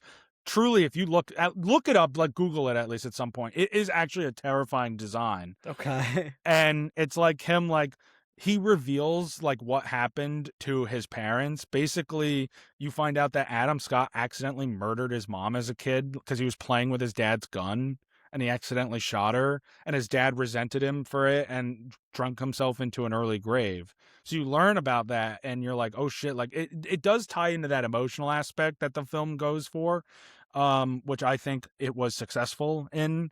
And it really, the film in general is just him battling his grief, so yeah, it was a terrifyingly tense film. It was very atmospheric. Like, you ask about the visuals, I think what was really the biggest thing was the atmosphere of the film. Very gloomy, very isolating, very just dreary. I thought that the set designs, like that character design, really contributed to that fear and that isolation. And it's supposed to go hand in hand with how our main character feels. So I do think it really accomplished a lot of this.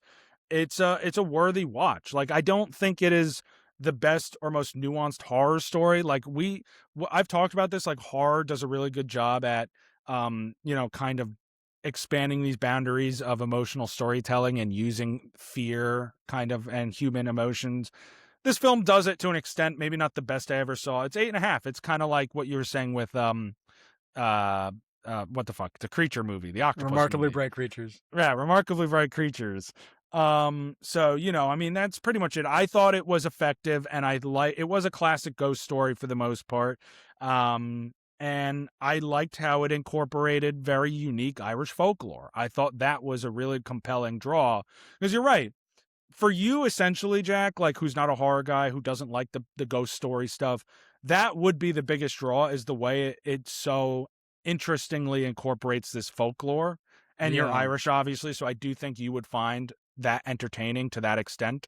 I do think like so like all right, like horror movies for me, the ones I like are the ones that are the ones I'm scared of, which is like why I go see horror movies because I want to feel a little fear, it are the ones that are realistic, like a robber in the house, a serial killer, a murder, or something like that. Those are the ones that I'm like actually scared of. The paranormal stuff, it just doesn't do anything for me. I'm just like, okay, whatever. But if it's based on something, I do think that makes it more intriguing because it's like there's some sort of like based on a real story to it. You know what I mean? Yeah.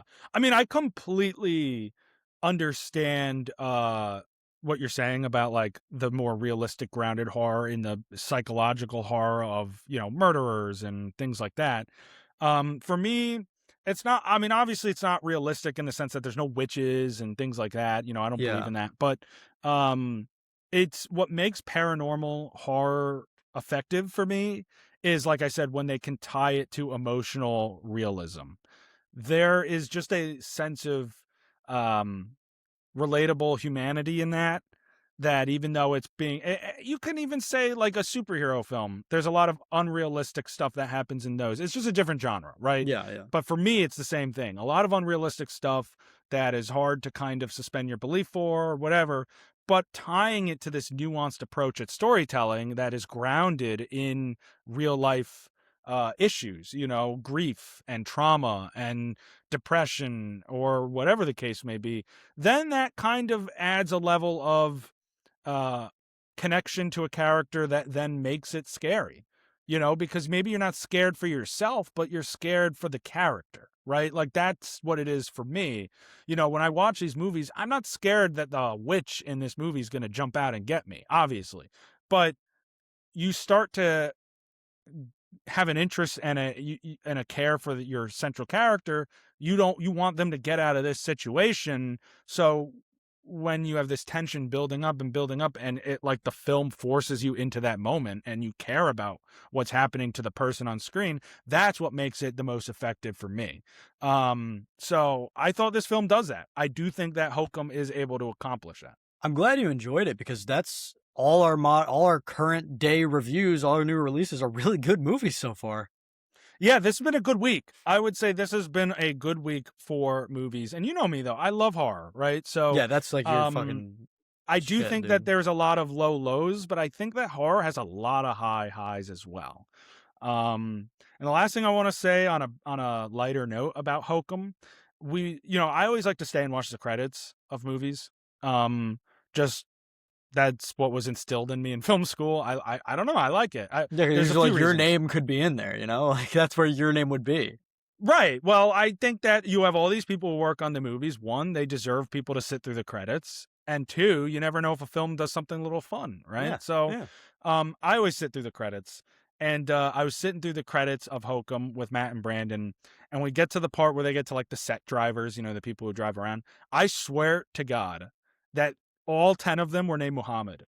Every single set driver was named Muhammad. You noticed it. You sure didn't And mean then Uber driver? the one guy who wasn't named Muhammad, Jack, his last name was Muhammad. That's crazy. I also I can't believe was you didn't like my Uber driver joke. Oh well, I mean, That's funny, dude. That's funny. I'll give it an. Okay. That's crazy. I mean, hey, you're probably So the I only just person who wanted to. noticed that. Yeah, well, that's why I wanted to take the moment here to just say that at the end of my Hokum review, because I was like, man, like that is strange. What are the Yeah. odds?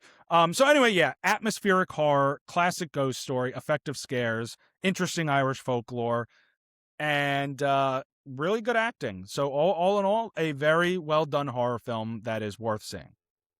Cool, man. We got one more review.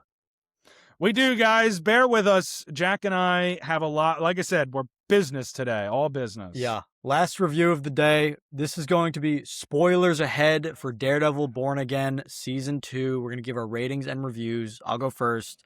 I give Season 2 of Daredevil Born Again 8.3 bullseyes throwing lobsters out of 10. Yeah, he does. He do be throwing lobsters. I give Daredevil Born Again 8.8. Lobsters getting thrown? I don't know, man. That was a good one. Sure, yeah. Cats being fed out of 10. Oh yeah, Bullseye's neighbor. Yeah. Yeah, I think this season was a huge upgrade from season 1. I like season 1. I thought season 1 was fine. I absolutely agree. I gave season 1 like a 7.5. I think I did too. And this was like an 8.8 for me. Yeah, this was a huge upgrade. I think that's in part. I think Bullseye is like the most intriguing character, and he's way more prominent this season than he is last season. I don't know that he's the most intriguing character for me, but I do like what they did with him. I like him, and I also think that all the side characters are more interesting this season. Yeah, I agree. Gandolfini is way more interesting when he has kind of this, his name is what? Daniel, when he has kind of this pull to the dark side type, Yeah, he's like stuck in this place between BB and obviously the Fisk administration. Yes. I think it, again, what is like between the first Daredevil show and now Born Again, the best and most interesting stuff is the Fisk versus Matt Murdock kind of showdown and this build up towards it, which is interesting because the worst season of these shows, season 2 of Daredevil, is the one season where Fisk is kind of sidelined. I think Born Again season 1 is worse than that season 2 because I don't. The Punisher hard carries season 2. I think his stuff is so good. I get that, but I think that was probably my least favorite season personally. That's fair. It's my second least favorite just because the hand stuff sucks and Fisk's gone. Yeah, he's in jail. Right. So like I loved it. Obviously this continuation of like, and this show, like I would say, is reflective of a lot of what's going on politically. Yes, and it's so, getting very like hitting close to home. But it's doing so in a way that's less absurd and satirical than The Boys, even if real life is like that at times. Like Trump posting tasteful AI photos of himself as Jesus Christ, like I get that The Boys is barely absurd in that regard anymore, but it's just the presentation of it in Born Again is more dramatic and intense and engaging. And I love seeing Fisk's grasp on the city. I love I think it might be Vincent D'Onofrio's best performance of the character yet. Yeah. And I love that, like, Matt Murdock and Karen Page, I love everything about them kind of being on the run. Karen's back, dude. She was in like 2 episodes of the first season. Yeah, which was really stupid, and I think they realized that. They did. I think this season was just like damage control from everything from the first season. I think they also, it's so obvious the hole that Foggy leaves when you have a whole episode that's flashbacks of Foggy, and he is such just a bright like ray of sunshine in this show that it kind of like highlights how much he's missed. And I think it's good that we got that. Yeah, I think that was one of the problems with season 1 is you can't take away both of those characters like they did. Exactly. And then season 2 had the flashbacks of him, which were great. Right, but you have Karen Page as a prominent character, so it works. And like, it was hard at first to accept killing off Foggy in the first 5 minutes of the fucking new show, and be like, well, there's no Foggy, I guess. But it does in the end really work when you see the way the plot transpires. Obviously, eventually with, spoiler, Vanessa Fisk's death. That kind of mirror image of those two losses tremendously works for the honest kind of connection between Matt Murdock and Wilson Fisk that they both kind of acknowledge without really acknowledging it. And Bullseye kills them both. He And kills Bullseye, Foggy he's and the Fisk connection. and Vanessa. And that's why I love his whole things about balancing those scales. You know what Yeah. I mean? I thought that was a really interesting side plot this season. But again, I just loved seeing this whole thing transpire of like, this is getting out of control in the city. The grasp that Fisk has is getting stronger. I love the kind of political twist that we get. It was just really entertaining. It's a really entertaining show. It's one of Marvel's best. I mean, I think like, and also I like how they're not afraid to do things. Like they're not afraid to take risks. Yes, was killing Foggy a risk that people didn't like, and I personally didn't like it at first. Yes, but they kill Vanessa in this season. They kill Daniel in this season. They reveal his identity at the end in this season. Yeah, like, those are major. huge jumps from the original show, and I think they work. I think it's crazy how much the show is risking, and it's awesome. You got to take risks to advance the plot. You don't want it to feel like you're recycling the same thing over and over, especially because even though it's the main draw, you're going to continue to do Daredevil versus Fisk. Like, it would feel repetitive, but the show finds new ways to keep it fresh and inventive. I do think it's gonna become repetitive now because, we're just talking so much good stuff. I guess I just want to say something that I don't like, I guess, because I'm moving to that. Everyone had great endings except Fisk's. I thought that was so stupid how he was able to take a deal after murdering dozens of civilians. Well, I agree. I don't think it's a bad ending for his character in the sense of he's lost everything. He's all alone. Right. Like inside, yes, it makes sense. But like that shit's just dumb. Right. Once he barged out of the courtroom and started murdering people, that should have been broke the some guy's back. Like, when they were offering him the deal before that, I was like, okay, like Yeah, this I is could just see what it. happens to rich people. They get out of it. You know what Yeah. I mean? Then he starts going on a very public murder spree. And they still just let him like leave and not. Why is Matt Murdock in jail? And like, how cool would it be if they were both in the same prison? Like, that would have been I guess cool their whole setup. thing is like, you're right, that would have been, but I think their whole thing is like, one, keeping them separate. They're in different places now, but I think it's just to create that. Two, we've seen the Fisk in jail thing multiple times, and three, it's to try and truly force Wilson Fisk to be isolated and alone. I know. I think you know what it is though. They realized like this show doesn't work without Vincent D'Onofrio, right? Like it just doesn't. And I think they know that, but it's every time Fisk came back, and he's always like more powerful than ever. Every time he comes back, it makes sense. And now when he comes back in Daredevil Born Again season 3, the whole time, unless they do something, but the whole time I'd be like, he shouldn't be here. He should be in prison. Like, why would they give him that? I'm just going to think it's stupid and repetitive. Well, I do think. So I read that there's going to be a time jump. Okay. From yeah, season 2 because to he's 3 filming like, and he's got a full beard of like a year. Charlie Cox. So I wonder if he's going to come back and he's like going to be on the run though. Like he's not going to be powerful. Like a wanted man. He's going to be a wanted man, but he's coming back because he has a vengeance. Maybe. That would be a different approach to it. I think that would be cool. I mean, I would actually like that because then it's him switching. That's a full switch of places with Daredevil. Daredevil's always on the run. Right. Matt Murdock and now, has been even on the though even though Daredevil is in jail, he has more power than he's ever had. Yeah, people more love security. him. Yeah. He's a hero, and people know who he is. So it goes from Daredevil hiding, obviously Matt is hiding his identity. He's on the run. People aren't sure how they feel about Daredevil in the city.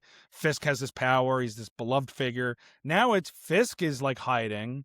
He's on the run. He is in the shadows. And Daredevil, maybe he's in prison, but the last thing he's doing is hiding. Everyone knows who he is. Everyone knows his identity. They love him for what they've done, getting rid of Fisk in the city. he's a hero. So I think that dichotomy, that difference is going to play big if they go that route. That could work. I just wish, like, they could have just done, like, Fisk, you're under arrest, and as he's under arrest, he escapes somehow. And then it shows him on the beach. Maybe. Like, that's all you really need, you know? I guess. Like, he escapes transport or something. But that moment, yeah, but I love the moment where, like, you know, he's confronted by Daredevil and all of the you know, the crowd, and no, that would be cool, but they just let him go. Like, it would be cooler if they arrested him and then he escaped. Yeah, I guess. I didn't hate it, but I also had a problem with the fact that he still had the deal. Yeah. My biggest problem is, and it's partly just because of outside circumstances, of course. There are two people who are just too obviously missing from this, and you know who I'm going to say. Where the fuck is the Punisher during all this? Yeah. And where the fuck is Spider-Man? The city is quite literally falling apart into chaos. Where would they would be there? Like, dude, realistically, they would be there. The Thunderbolts are in Avengers Tower in New York City. Like, yeah, he's their mayor, and he's on television murdering people. Like, in season 1, you can argue, okay, you know, it's all happening very discreetly. Yeah. But that's not you have the mayor of New York who attempts to murder the governor, who is very publicly on trial. He has this task force. Well, he's not on trial, but he's, like, very publicly, you know, on trial as a witness. And he's you know, testifying. He's got the Safer Streets Act. Anti-vigilante task force. Spider-Man is like the face of vigilantes. Right. You know, and it's not like people know Spider-Man is different because he's an Avenger. In this universe, he is forgotten. So they don't, like, they Peter don't know. Parker's forgotten. Well, yes, but they know of Peter. Like, I don't think. I just think that because they forget who Peter Parker is, that associate, like, I don't know. I think they already established that they don't care about him being an Avenger when in No Way Home they all thought he killed Mysterio and he got arrested for a minute. You know? Yeah. So they, like, already established that they don't give a fuck he's an Avenger. Like, he's a vigilante. Like, we don't trust him. But I mean, that's, I think Marvel needs to do a better job at pinpointing how the people in this universe view the difference between a hero and a vigilante. Right. Because, I mean, like, the Thunderbolts, I would argue most of them are vigilantes. It's like John Walker and Yelena. Like, how is that not a you know what I mean? Right. But they're in Avengers Tower while Daredevil's fighting for his life. Spider-Man was very well known to fight in, you know, the battle of, you know, an Endgame and everything like that. Yeah. So even if they forget his identity, they know he was wouldn't the world still view him more as a hero than a vigilante? I don't understand. I get what you're saying. Like, and the Punisher is a different, like, he's in Spider-Man Brand New Day. So, like, where is he? And that's why, at least with Spider-Man, you can say there's outside circumstances, outside the narrative, where, you know, Sony and all that. I get that you're doing the Punisher special. I get that. And maybe that'll explain where he was the whole time. Maybe. But even if it does, is it going to feel satisfactory? Like, how would, especially because he's in season 1 at that, how is he just disappear from what's going on? He would be a part of this. You don't think, a part of this. Like, he wouldn't come back for revenge after being locked in a cage? Like, he was the one to escape. One, he didn't let anyone else out, which is, like, so not like him. He didn't go back for anyone else who was in prison, which is also not like him. Right. And he's not going to go back for revenge. He was just locked in a cage, bro. It just doesn't make much sense to me that he's just absent entirely. And he's absent because they want to do a special and they want to put him in Brand New Day. That's why. But it's like, narratively speaking, the city is quite literally in chaos. It is under martial law. It is eventually a state of emergency. All these things, you know, and you don't have Spider-Man, and you don't have the Punisher, and you don't have the Thunderbolts, the heroes that are stationed in New York. Yeah, they're the new Avengers. I think this is the problem with this. It is a larger issue with the cinematic universe thing, where you can say you don't need these characters for street level stuff. And at certain points in the Daredevil show, whether the Netflix or Born Again, it is street level. But by the second half of Born Again season 2, it is not just street level. It is a citywide, statewide. It is becoming quite a big problem. Yeah, that would warrant the attention of these other characters. It's like a war. Like there's innocent people getting shot and killed like all the time in this city. Random innocent citizens getting rounded up by this task force. Spider-Man would be a part of that. And I don't care.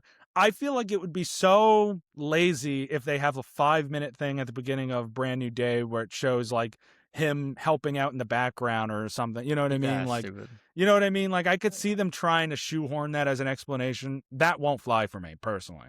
I also want to mention that I think Matthew Lillard was completely wasted this season. Yeah, I mean, I get his character, like the point of his character. They didn't do anything with him. He's just Like, there I to get recruit Bullseye for pretty Valentina, much. which means like, is Bullseye becoming a Thunderbolt? Like, what the hell was Luke Cage doing overseas? Like, I don't know what's Yeah, going on.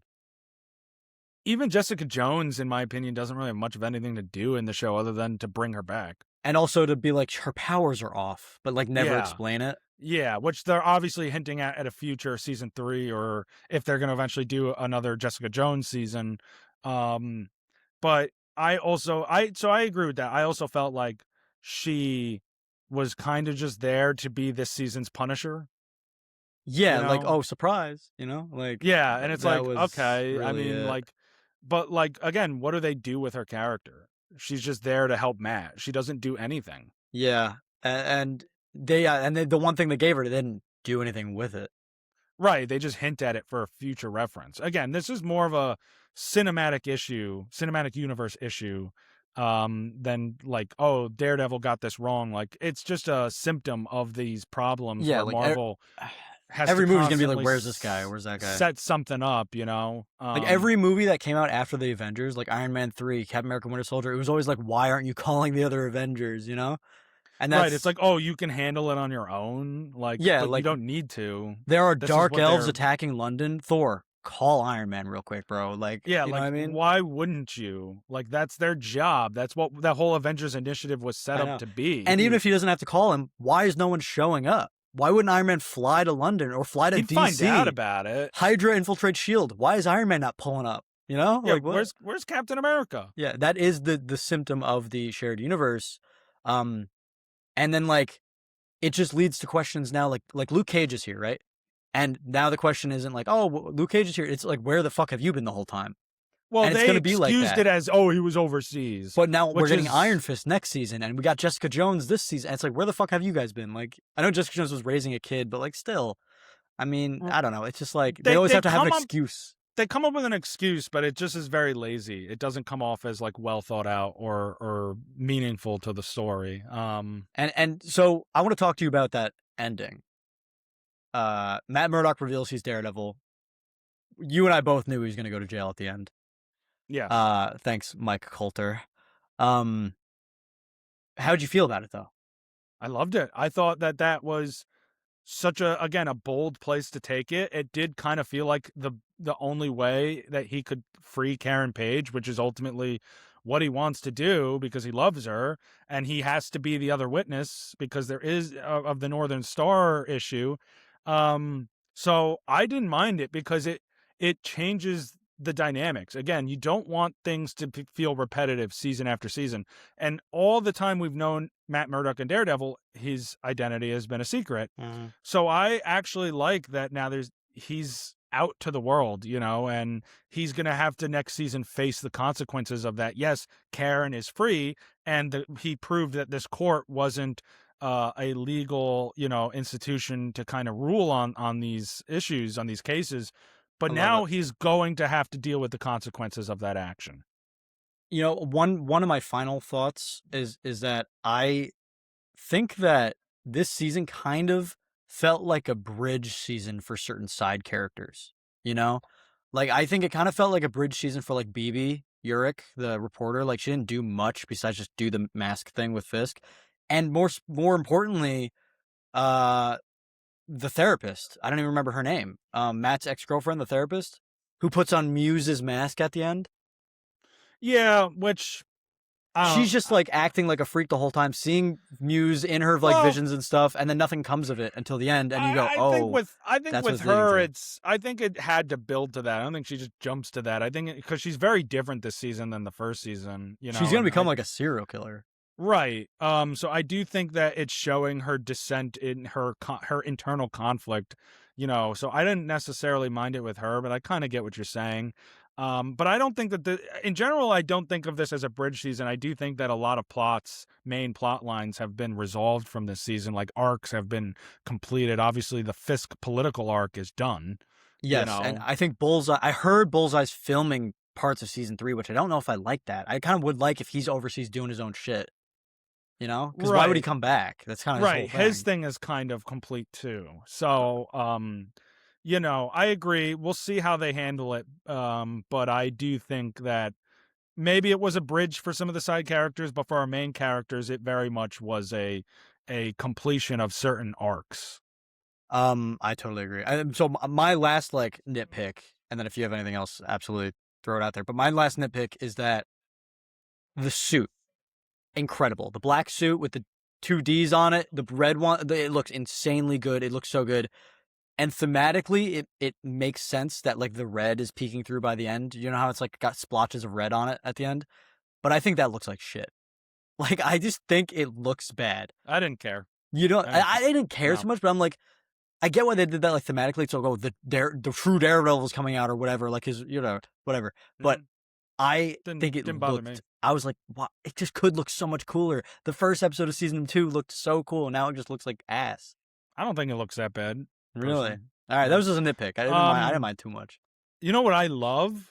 Because it's so negative. I feel like we're so negative, but we gave high ratings. I love that we see him back in the courtroom again because he's on the run and we don't really see much of him as a lawyer in this show. Some of my favorite stuff this season.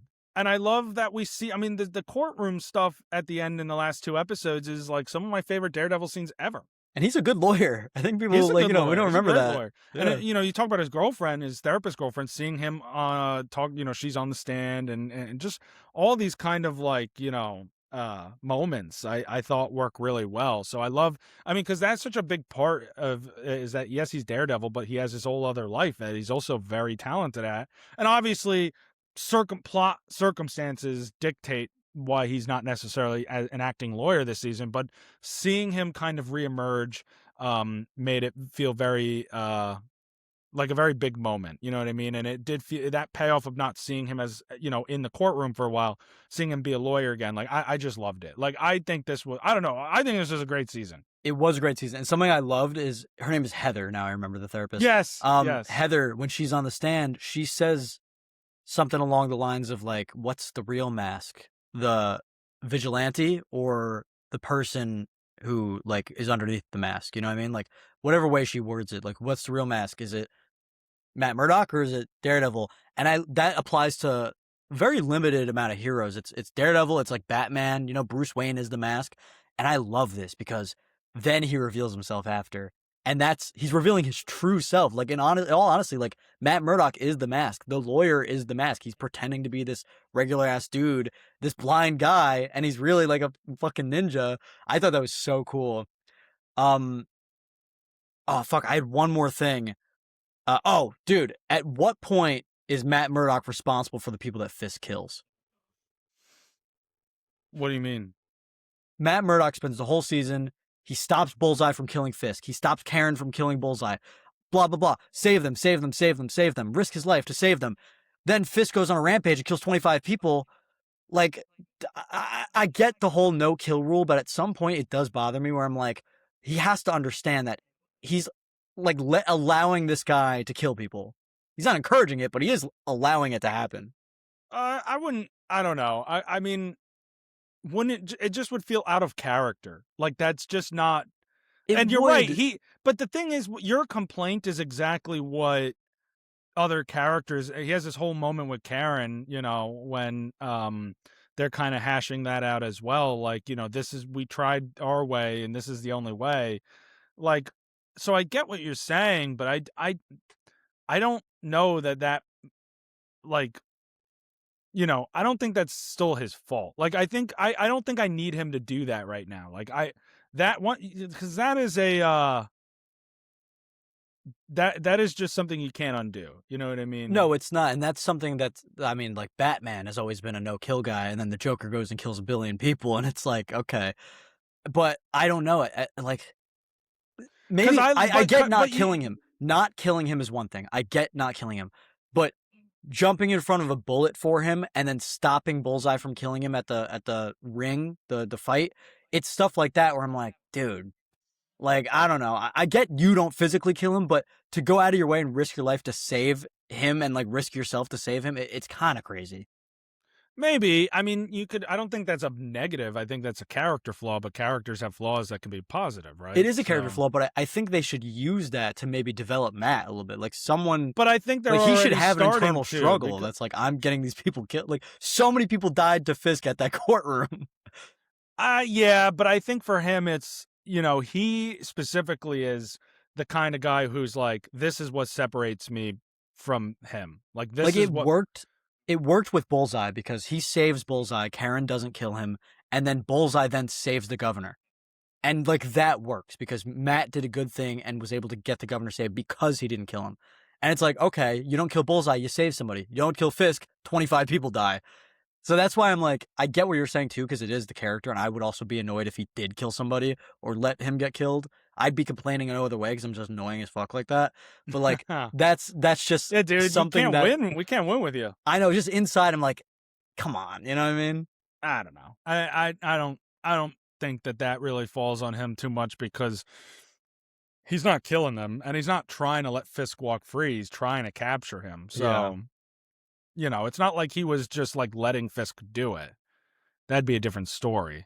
Remember when Fisk ripped that guy's head off in season 1? Yeah, the fucking police chief guy. Yeah. We didn't really That was get something like gross. that this season, except for the end, like, absolute maniac work that he did.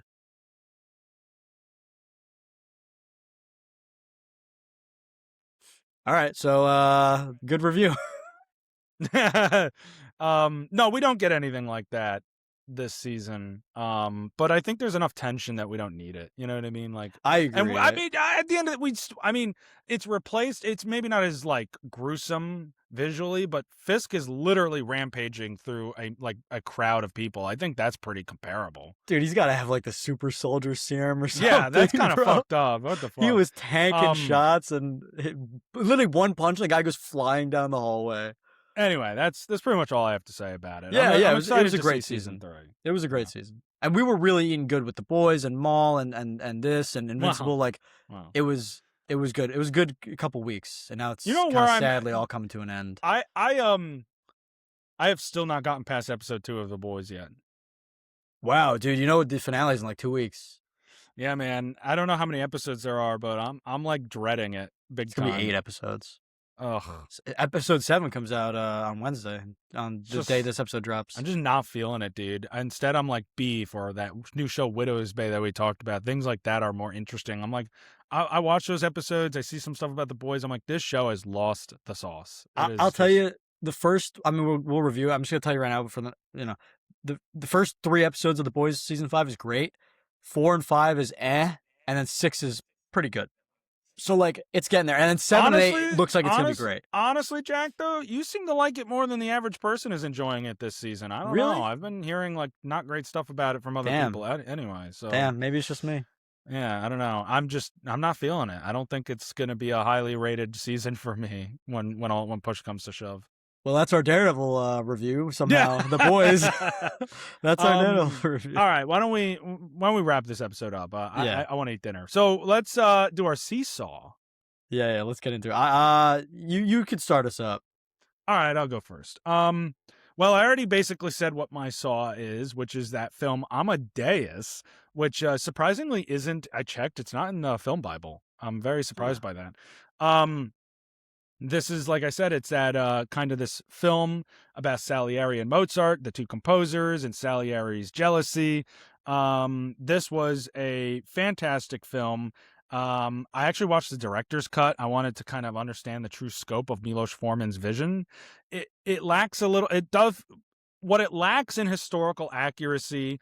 It makes up for in its intense and maddening creativity with these characters, and this idea that Salieri feels like basically Salieri is like in a mental institution, and he's telling a priest in his confession his story of his jealousy. He feels that he wanted to be the chosen man of God to kind of like be the voice of him through his music, and he was like this really tip top guy, and then Instead, it was Mozart, who was this like brash and disgusting individual who slept around and drank and did all this stuff.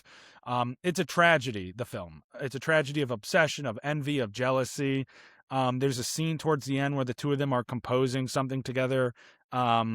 It like blends this said jealousy with mutual admiration, and I just thought it created for pure cinema. So this was like a bombastic film. I loved it. Absolutely worth the time.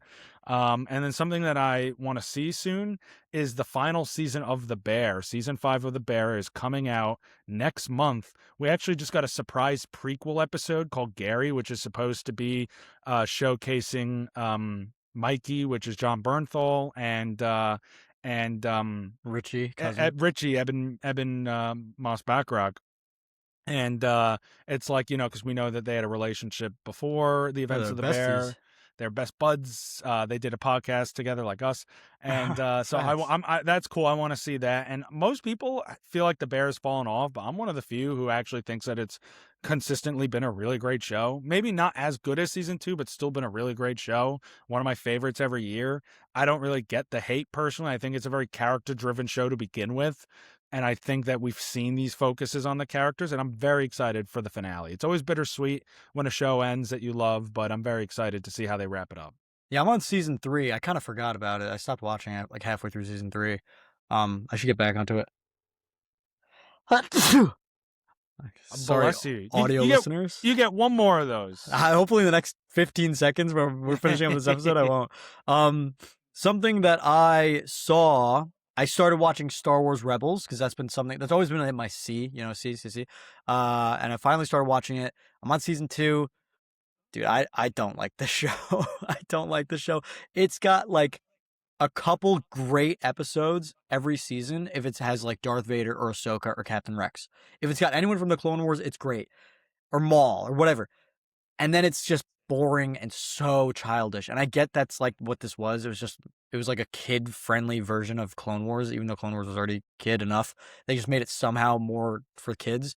And it's just like, yeah, I hate the animation, and it's like cringy, like humor, and I don't know. There's peak. It has peak. But people saying it is peak, I think that's just not even close to true. But I'm gonna finish it. I'm like halfway through season 2. Whatever. What's that, 4 seasons? I think it's 4 seasons, yeah. And something I want to see, we have recently heard the announcement that Injustice 3 is in development. I'm going with a video game today.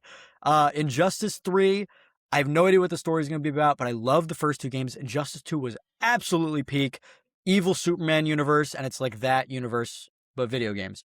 The Joker uses fear toxin to make Superman think he's fighting Doomsday. He accidentally kills Lois and his wife, and then Joker blows up Metropolis with a nuke. Absolutely love the games. There's an Injustice movie that's animated, and apparently it sucks ass, so I'm not going to watch that. But yeah, Injustice 3 is reportedly in development. It's the same people who make Mortal Kombat, actually. It's NetherRealm, and they make Mortal Kombat, and Injustice 3 is coming out, and I'm hyped. So that's what I want to see. I want to see me playing that game. It's always fun when we do something a little different with the seesaw, like a book or something. God forbid you pick a book. Dude, I read so many books that nobody wants to hear about. I'm all fucking history books. I am sure. All right, that's our episode, folks. We're gonna hightail out of here. Get something to eat. Thank you for joining us. Please don't forget to like and share and subscribe and follow us on all our socials at Box Office Dynasty. Comment Bible study films next week. Jack and I will be picking the next Bible study film for us to watch. And always good to chat with you, buddy. Yes, sir. You too. Bye, everybody. Peace.